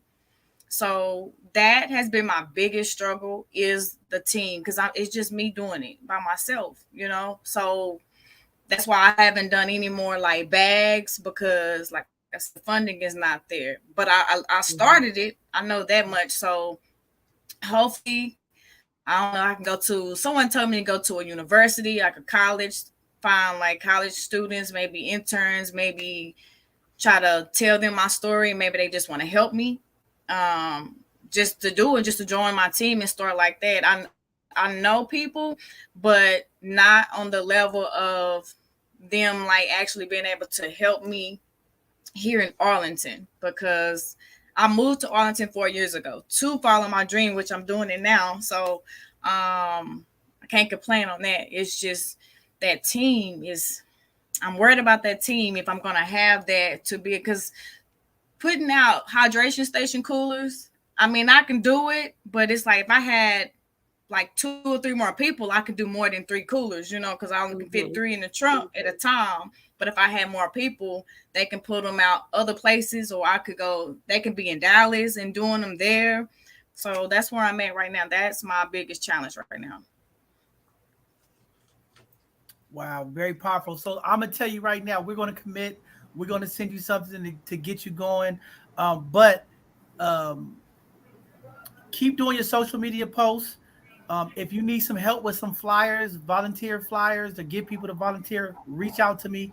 I could work with Sakati or somebody from my team to help get you some digital flyers, because I know when you're getting started, it's hard to get resources, okay? And that's one thing about us. We still growing, okay? We get volunteers through word of mouth of people, but when you're doing your lives and encouraging people to get off the couch and get out there and help you, because that's how I started getting people to help. I was like, come on, y'all, get off your couch, come help. We gotta help the people. We gotta help the people. We gotta help the people. That's one way. But don't be afraid to reach out to us. I'm gonna send you my contact information. But if you need digital flyers for your events, or you're looking for volunteers, and you need ways for people to get connected with you, we can help you and support you with that. Okay, I got people on our team. We got youth. We can help get you some flyers, or just let me know what you need to help. But there's Catch Fire to get volunteers. Definitely, you can go to a number of the homeless centers to get people who are doing that work. If they're not doing that work down there, I got some connections in Texas. I got some people down in Texas, but I know a lot of them are in Houston. But let me try to find you some people down there that I can get you to connect. And I'm with Diana. Maybe we could put something together before the end of the year, and we can fly out and do a feed with you, and both sides of the conversation, and partner with you, and we'll do something. I mean, because that's what it's all about. Okay. I mean, because it's about the people. If I'm gonna spend some money, if I could take a flight to go to Jamaica for my birthday, I could definitely come down there and do something for the people down there, because that's what we all about, blessing the people. So I'm excited, and I'm glad Ayana's here, because we are letting Ayana spearhead what we're going to be doing here. She's going to really make our motto of how we doing it, how we should partner. So she's already working on that. So more to come, but just know you got support here. Don't be afraid to say, John, I need some flyers. I need something blast. I need, Okay. like, we can help you with some stuff. Okay. So just reach out to us, and we'll Okay. definitely help. John forgot I to can tell do you that. also. John forgot to let you know that I'm resource queen. So if there's resources in Okay. your area, I will find them. Two of your biggest resources right now is Sam's Club and Target. You can walk into Okay. Target with your donation letter, with your 501c3, your EIN number on that letter with your business card, and they'll Got give that you in up the to mail today. $1,000. $1,000. That's $1,000 in your hand. If you need help writing the letter, let me know. I got you. But you know that's why I love both sides of the conversation. It's not just talking about the conversation, but it's what you do after the conversation is over. And one thing that I've learned from John Henry, because his brother is about what he says, and I appreciate that about him. It's not enough just to hear the conversation, but what do you do when the conversation is done? So I take lead from this gentleman, because he's about what he says he does, and that's a blessing in and of itself. But anything you need as far as donation letters, flyers, I have people I also know in Houston, but I believe I still got a couple of folks in Arlington as well. But this is a small world if we really think about it, because we only 6 people away from knowing the same people. But my question for you is, wow, what was the best thing that you've seen happen on the streets with unhoused people and the work that you do? Have you started to notice that they begin to notice you, and they're thankful for what you're doing? And have you seen a decrease in hunger around you, or an increase since COVID? Well, as far as, I don't think no one like really knows me just yet, because like when I take the hydration station coolers, I do it early in the morning, so they'll be out early. So I sit them, I just take them out, sit them down, and I leave. You know, but I am getting ready to work to get myself out there. I'm getting ready to start a podcast, but I'm doing it like real time, like actually going out in the community to the places that's like less fortunate, or you know, I guess the lower income, because like mental health is a big thing right now. And I know stress is at an all-time high. So I just got this idea last night to go out to the community and say, hey, dude, can I get 2 minutes of your time? Tell me your story. What is your story? Maybe I can motivate them or inspire them or say something to uplift them and allow them to get to know me, get my face out there more. That's my next step. There is a decrease, definitely, as for like even with the shelters, the pantries. I'm talking about the pantries, as in food. There's a shortage even at the pantries. Arlington doesn't have that many pantries. And again, I know Dallas will have more, and I'm only like 4 hours away from Houston, so that's nothing but a skip and a hop. And I know the homeless. I was just there. Me and my fiance was just there to see Kevin Hart this past the beginning of August, and the homeless was downtown Houston, and the homeless population is crazy, like crazy. And it was like, man, I need to come out here. I'm in the wrong place. I need to come out, because Arlington is suburbs. They don't really allow homeless people to really hang out like that. They don't really help them as much. And I'm thinking to myself, people help me. I'm who I am today. I'm where I'm at today because of people helping and guiding me and just speaking life into me. So now it's my turn. So if we can just unite the community in a way that it has never been done, especially like in the Black community, I think that we can like make a difference. I'm also working on a fund next March called Hoop for Life, helping others overcome problems.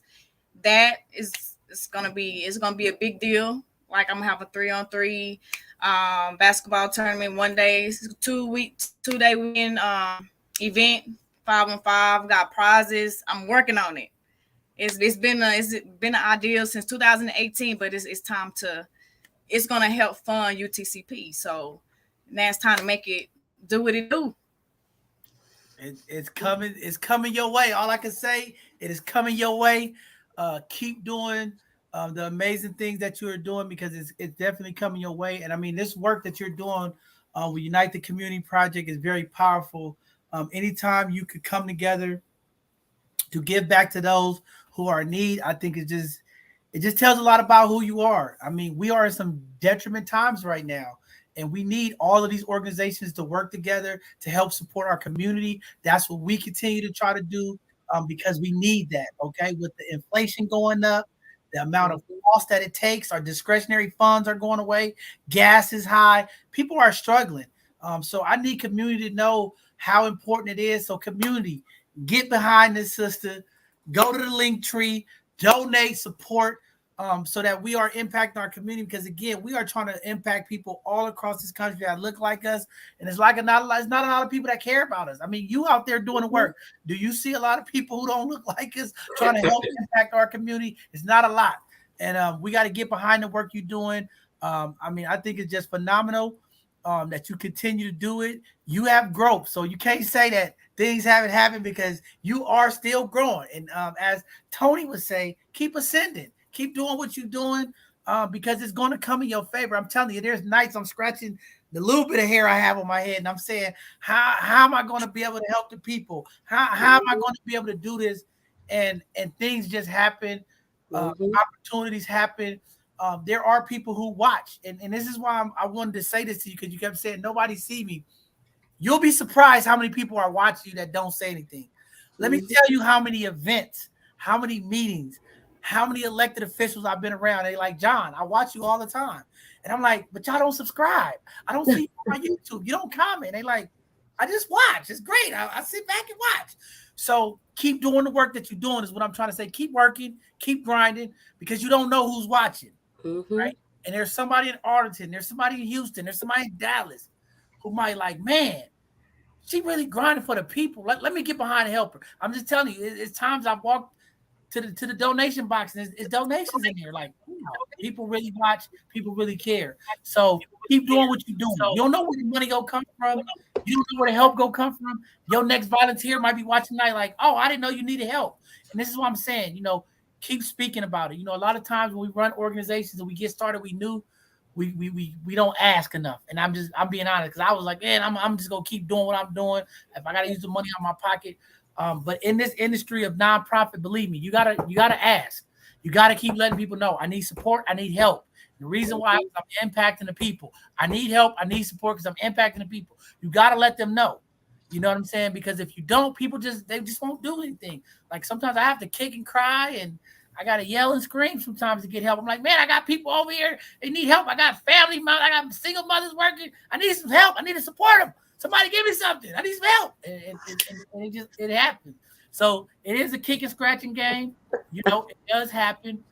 But again, there are people who are there for you. Believe me. And we're going to make those connections. Sakati is like an encyclopedia when it comes to how to get money and support. She already gave you 2 gems. Go to Target. Show them that you're a nonprofit. That's money. Make sure you tap into the local food banks.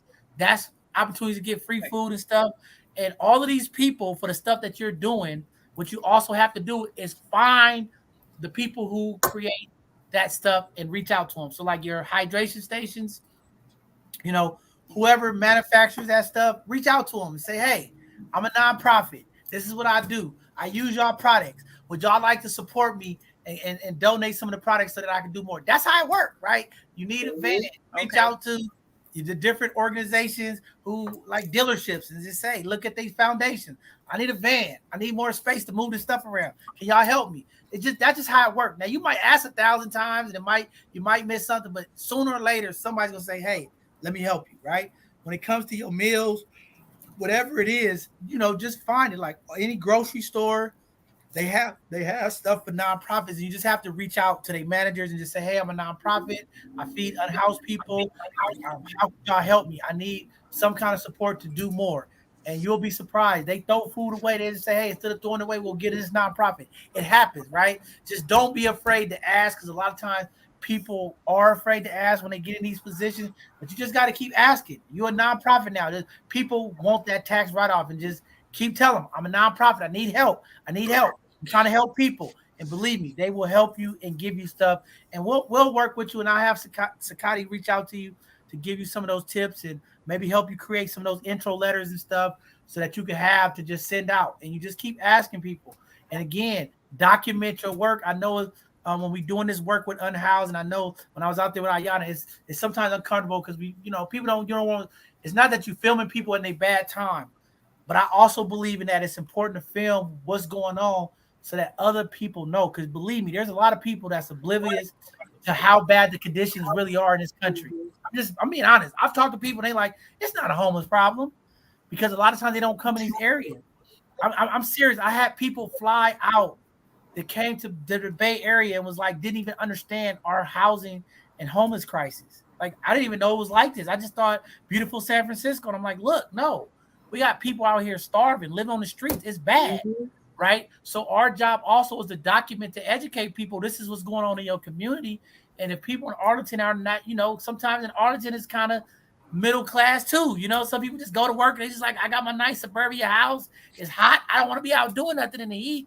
But if they see you and they like, hey, if this lady's out here doing this, why can't I? And that's how you got to make your messaging. Like, y'all, I need help. I'm out here. We got a lot of people out here that are struggling. They need help. Reach out to me. Come help me. I need help, right? Somebody is going to reach out to you. It takes time, but they will reach out and support you. And again, take your time on bringing people in, because you want like-minded people who believe in your mission and your vision too, right? You just don't want people out there that's trying to come one day and they like, hey, I showed up and I did this, right? Because that's not what it's about. And it takes time. And that's what I've tried to do when I bring people into my organization, is to make sure they have that level of community compassion. They have that level, they want to give back to help people, because it's really not about us. And like, I think Ayana said it the best, like, she got an opportunity that sometimes other people don't get. And that's just the reality. And whenever we get that opportunity to move forward, we have to give back. And that's my thing. When people come here, I'm like, what are you here for? Are you here to give back because people need help in our community? Are you willing to give back? And most of these people on my team, everybody on here is giving back because they've been through something. That's why I'm big on reentry. I bring anybody that's been incarcerated, come on my team, because the world needs to hear that story, and we need people to know that second chances work. People that's homeless, come on my team. Get out there. I've been homeless. I know what it's like. That's why I do this. You feel me? I know what it's like not to have a meal. I know what it's like not to have that next dollar, right? I know what it's like as a nonprofit getting started. That's why we go support you. Because it's like sometimes it takes that one person to kind of kick off, right? It's like, come on, y'all. And there's organizations out there that's large, getting all kind of money. And as you start growing, you're going to find out all these people around you, like, I ain't even seen them before. I'm out here, you ain't even seen them, right? And you got to use that guilt trip on them too. Like, you said you feed the homeless, where y'all be feeding them at? Because I don't be seeing y'all. Right? And they see you, then they want to partner with you. Like, okay, we'll give you some money. Just partner with us. You get what I'm saying? So sometimes, John, you gonna have her posting people on Instagram showing they ain't out there doing nothing. I'm just being real though. No, I'm just being real because it's a lot of money that goes out there. And let me just tell you, and seriously, it's a lot of poverty pimping going on in this country. Don't get it twisted. You might not know all the people that say they do that work, but believe me, there's people out there saying that they do that work that you're doing. Okay, people get millions of dollars out there that have gone for feeding unhoused. Right. So you got to tap in and find out, and that's part of the research of what you're doing now. Find out all the nonprofits near you that say they nonprofit and they feed unhoused people. And you got to start tapping in them. Where are y'all at? What are you doing? And then you call on them because they get money. Say, hey, well, I'm out here really doing the work. Look at me. I'm out here. These people they talking about they ain't seen nobody out here. Now you either partner with me, or I'm calling you out. You know what I'm saying? Because I got a lot of that calling people out. I mean, it's the power of this platform. I start getting mad. I'm calling you poverty pimps out. They like, oh no, John, no, don't say nothing. No, we gonna come help you. We gonna support you. You get what I'm saying? And sometimes what you got to do to help our people. It wasn't to be greedy or it wasn't to do something for myself, but I knew my people was out here struggling. I knew there was resources that was coming in, and my people wasn't getting it, and I got tired of it. So I told them people, hey, if y'all don't start supporting what I'm doing, or if y'all don't start getting out here and bringing these resources to the community, I'm calling y'all out. And people don't want to be called out. I'm like, I'm making a complaint. I'm calling them out because our people out here hurting. So what you're doing is real. I know that God is going to give you what you need. You know what I'm saying? But again, I'm just telling you, keep your mouth open. And even when things start coming in, keep asking. Because again, you know, sometimes you get a little help and people are like, okay, I don't want to ask. No, keep asking until you get to all your dreams and visions and where you need to be with Unite the Community Project. Make sure that all your dreams of how you want it to come together, the hoops, all of that, okay? So keep asking and don't be afraid. And it's okay. You go get in meetings and spaces with people and you're not going to know all of the language. But again, keep asking. Just say, hey, I need help because I'm helping people. I'm blessing the people. All I can tell you is when you help me, I'm helping some people. And just keep letting them know. And you'll get the support. And we'll be here to support you and guide you because I'm going to tell you, a lot of people didn't help me either. People that I thought would help me didn't help me.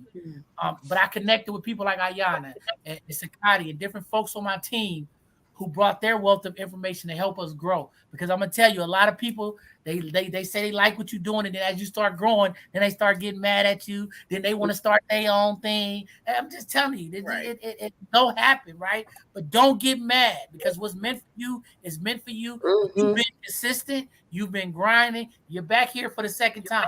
And that tells me that somebody up there is watching you and want to make sure that the world know who you are. And tonight, for community, get behind this sister, hit the link tree, hit the Instagram, get behind her and support her because she is blessing our people. She is making sure that our people get what they need all the way down there in Texas. So again, we here, Ayana, Sakati, anything y'all want to throw in there, keep doing it, sister. We're going to be there to support you.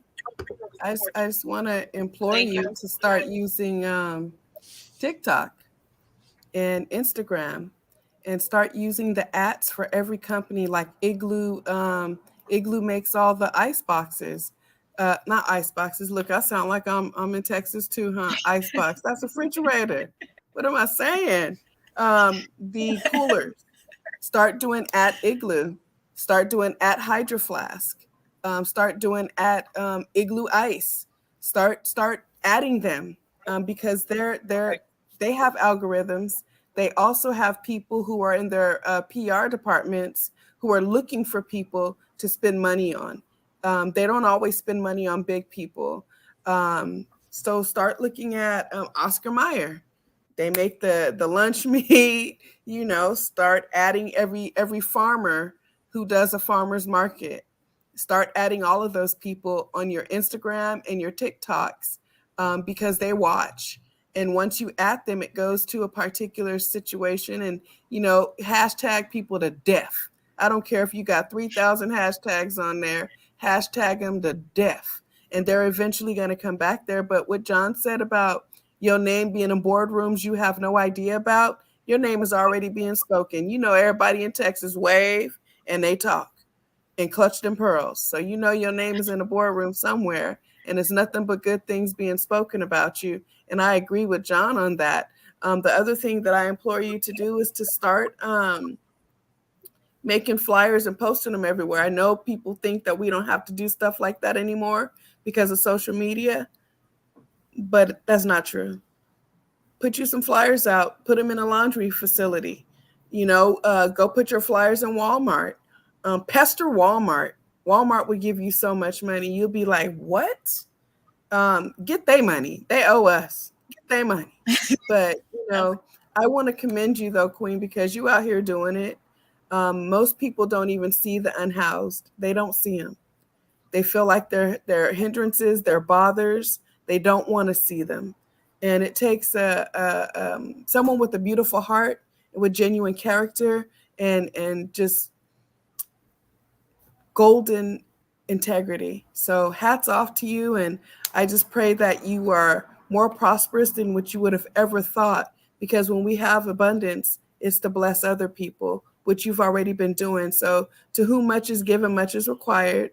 And we can't outgive God. So I just thank him that, there's going to be checks in your mailbox. People going to be walking up to you, giving you money. And then you're going to have a couple of other people behind you, tapping you, giving you money. You're going to find money on the flow, money at your door. Just money is going to follow you. So we just thank him for the prosperity that's following you, because you got it, Queen. You got it. So if you see me out there, I'm going to ask for some water. So I want to come with John and Ayana out there to come help you. Water. You know how we do down south. Wait, no. Different request. I want some sweet tea, no lemon. I could do some sun tea. Make it outside. Sun tea, the best tea. It is. They don't know, Queen. They don't know. Because we in Cali, they don't know nothing. Well, Yana know, because she went to school down south. They don't know nothing about that sun tea, though. But hats off to you. Continue to do the fabulous job that you're doing. And again, I'm open to help at any level that you need my assistance. I'm down like 4 flats. I got you. Appreciate you. I appreciate all of y'all. Thank you. You're welcome. Amen, Sakati. I ditto what John and Sakati has said. Like, Demetria, you are just amazing, and God really has his hands on you. And like Sakati said, when much is given, much is required, and the fact that you're out there doing it solo by yourself, God is just going to give you what you need, so just stay the course. Don't give up. We got you. I know, well, now that you have your nonprofit, you can go to Trader Joe's. They're giving away stuff. I remember when my son was doing stuff for his football team, we hit up Trader Joe's, we hit up Safeway, Target. They were just throwing gift cards at us, so just hit up those different organizations and get that money, and just continue just to bless the people with your beautiful spirit, and just make a difference and an impact with what you're doing. So thank you. Definitely. You'll see me state to state. I promise. I'm going. I know that's right. I'm getting everybody. Yeah, okay. And we're gonna be there too. Yeah, and just keep pushing, keep your head up. Believe me, I did all that by myself too. So you see where we growing to, you coming right behind us. You gonna get there, okay? I'm gonna tell you right now, I fed 300 people by myself one day. 300 lunches by myself. You know what I'm saying? I done ran events by myself. I didn't host this show, went out to an event, helped. I'm telling you. Look at Superman. Look at him. Look at him. That's why I like, when I see what you're doing, I'm like, keep doing it. Don't quit. You get what I'm saying? Because you got to grind harder than everybody else that's trying to grind with you. You know what I'm saying? I mean, I had people calling me like, dude, you need to go to sleep. I was like getting 2 hours of sleep for real. I'm going to work, working the community, doing the event, coming home, doing the podcast, watching my grandbaby. Like, I'm for real. Like, I was literally getting 2 hours of sleep. I'm still getting 2 hours of sleep. Okay. And I got a lot of people helping and supporting because people see me. They was like, we got to help this man before he have a heart attack and die. Because I was grinding. But listen, keep doing what you're doing. Somebody is watching. Believe me, the power of both sides of the conversation, our community and our people, we are definitely going to be behind you and support you. And again, it's going to come your way. We're going to get behind you. It's going to come. Community, the link tree is up on the screen. Go support. Check out the Instagram. Every dollar counts. If we can get 500 people to drop $50 or $25, it's going to make a difference for the work that she's doing to impact the Black folks in the community, unhoused folks. We need this. The mental health work is so important. We got a lot of things that we are working on. Continue to do what you're doing. And again, you are a hidden gem, but you're not so hidden now. You think ain't nobody seeing you. Somebody's going to wake up in Houston tomorrow morning that we know and going to be like, oh, let me go support. Because that's how it works. Believe me. We had a brother came on here, promoted his new business. 100 of our both sides of the conversation community went out and supported that brother. So again, just give it some time. We're going to support you. And again, reach out to us. If you need a flyer made, if you don't have that capability, whatever you need, just reach out, because that's how we are here. We ain't in competition with nobody. We ain't hating on nobody, right? We're just trying to uplift each other because we need as many of our Black folks in the community to give. And that's why I tell people it ain't no competition. Our people struggling everywhere. Mm-hmm. Why would I try to hold you down? Let me give you the information. Let me help you, the steps that I went through, so it's easier for you. That's what we're supposed to do, okay? And that's what we're trying to teach. We're leading by example, and right now what you're doing is leading by example. Here at both sides of the conversation, we always say a leader is somebody who leads and demonstrate what's possible. You are doing that. You're doing it solo. You are demonstrating what's possible with one person. So just think, when you get 5, 10, 15 people behind you, how much impact you'll have. But just understand, the more people you get, it's going to be some more work, headaches, people, personalities. You got to watch out for the people that's trying to help you because they want to get some instant gratification and not about the people. So it's going to be a lot. So as you ask for more, just remember it's going to be more. Stay patient, breathe, because I'm telling you, you don't want to be like me. I ain't got no hair dealing with all these people. Don't listen to him, Queen. Don't listen to him.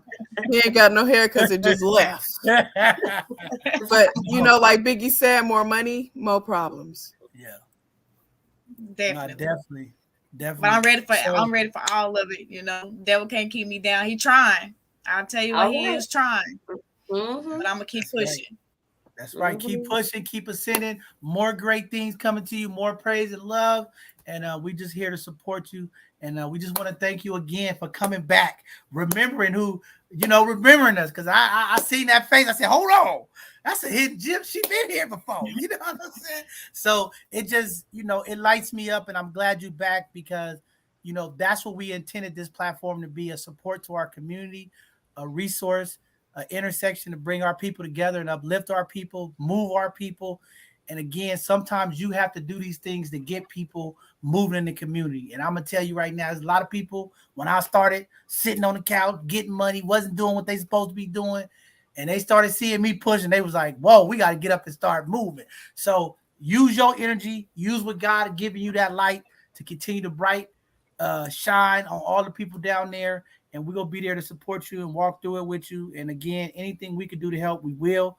Whether it's advertisement, getting you, when your next planned event you want to do, we'll blast it out, make sure our community folks that's down there know about it so that they can pull up and support you and things of that nature. But again, thank you for coming on our Hidden Gem segment. This has been a powerful segment for me. I don't know about y'all out there, community, but I'm like excited. I can't even sleep now. This 2 hours of sleep might turn into 1 hour because now I'm sitting here trying to figure out who I could call to connect you with. I'm gonna be up all night, like who I know in Arlington. Let me go through my 3,000 contact list and find somebody. I can't even find my local number, so I got to go through this stuff. But we're going to help you and support you, Queen. Keep doing what you're doing, and we're just glad that you're here. And she's up late tonight. Okay, she all the way out in Houston, out in Arlington tonight, tuning in on both sides of the conversation. She being patient, and we just appreciate you, and we're gonna support you. Okay. No doubt. I'm wake up in the morning ready to go get it. That's right. Go get it. Get into the bag. Get to the money. Let's do it. Okay, community. With that being said, thank Demetra for being here. Unite the Community Project. The Instagram is right there. Y'all go and follow her. Check out her stuff. She's doing motivational speaking. She's giving back to the community. Go check her out. Hit the subscribe. Check her out. If you got any connections down there, send her a DM. Tell her to connect with who, whatever. Let's be supportive. Again, like I always tell people, let's use this social media for the positive things, not just for these challenges and joking around and making fun of people. Let's utilize the social media, what it's for, to bring people together in these intersections, bring these resources and information. This is a young, powerful lady that is doing some amazing things, and let's get behind her and support her with all the resources and information she needs to connect with community and community. It has been a great day today on our Hidden Gem segment. I am honored because my birthday twin is here. Sakati is here. We have some amazing hidden gems tonight. Pretty Tony, where you at, Pretty Tony? Pretty Tony still probably at the hair shop, getting her hair done, getting her nail done, getting ready to go cut up in LA. But we miss Tony. She's gonna have a great time, and we happy to have our other Both Sides of the Conversation co-host here. Y'all did a phenomenal job tonight. To our Both Sides of the Conversation team, None of this can happen without y'all. We want to give y'all uplift, y'all shine too, because without y'all, none of this happened. Okay, I'm just the face. I'm just the bald head guy that everybody see all over the community doing stuff. But none of this happened without my amazing team. These folks, I couldn't move without them. And I just want to make sure that they get their praise and their flowers too for the amazing hearts, the amazing humility and compassion that they have, not only for this organization, but for our people, for our community. And they always working to make sure that our community has the information, the resources, and to our both sides of the conversation youth. Phenomenal young leaders that are going to be doing some amazing things to continue to impact our community. If you missed our Sunday conversation, go back and check out our youth. Powerful conversation. They are doing some amazing stuff, and they are still planning and figuring out ways that they're going to give back and help with the community. And that's how you bring them up right. And that's our job here at both sides of the conversation. And we just going to keep pushing. We're going to keep ascending. We're going to keep connecting. And we're going to keep making sure that everybody that come on this Hidden Gem show is impacted by both sides of the conversation. Because our mission is when you leave here as a Hidden Gem, we want you to walk away like, man, I got blessed. I came on. They blessed me. They supported me. And they helped me with a bunch of resources. So that's what we're going to keep doing. Our next show, y'all, is this Thursday for our Educational Thursday. I think I might call in sick and make Ayana and Sakati take over because they've been doing such a great job today. I'm just going to call in sick and say, y'all, take over the show. Get to take over the show. But our next show is this Thursday for our Educational Thursday, as we will continue on this platform to bring those PowerPoint presentations that educate and bring awareness to our community for information that sometimes our community just don't get. So we are looking forward to this Educational Thursday. Again, community, this Sunday, there is no Sunday conversation, okay? Don't text me at 2 o'clock talking about where y'all at. I don't see y'all on. We are not having a Sunday conversation this Sunday because of the holiday. We want everybody to enjoy their weekend, get out with community, get out with the family, and be like, unite the community. Get out there this weekend and be a laborer and go give back to some folks who need some support. So we'll be following back up next week. We'll be having our Hidden Gem segment as well as another Educational Thursday. And then the following Sunday, we will be going ahead with our Sunday conversation. But also for all y'all that's ready for the next Sunday conversation, I just told y'all at the beginning of the show, we are going to switch over to new winter programming hours. We will be starting our Sunday conversation at 4:30. We're going to try this out this year, see how it goes. And we're going to test it and see how everything works out. So if you want to watch our Sunday conversation, it will be on next Sunday at 4:30 p.m. Pacific Standard Time. Our youth conversation will continue to come on at 3 p.m. when our youth held their youth conversation. With that being said, lead in love, lead in humility and compassion. You heard some phenomenal folks tonight. We got some amazing folks that we're going to be supporting, the artists, the authors, the books. We got the United Community Project. We had some phenomenal Hidden Gems, y'all, tonight. This was what the show is all about. If y'all don't know about what we're doing on Hidden Gems, go back and replay. Watch this. These are the people that are impacting our community. Shout out to Marlon. Shout out to Tracy. Shout out to Ayana. Shout out to Zakati. Shout out to the both sides of the conversation. Shout out to you, Demetra. Keep doing the work. Keep working and keep grinding. We love y'all. Be safe out there. COVID is still spreading. Be careful with the monkeypox, y'all. And we will see y'all for our next live broadcast this Thursday. Love and peace. We'll see y'all soon. Bye. Good night. Good night.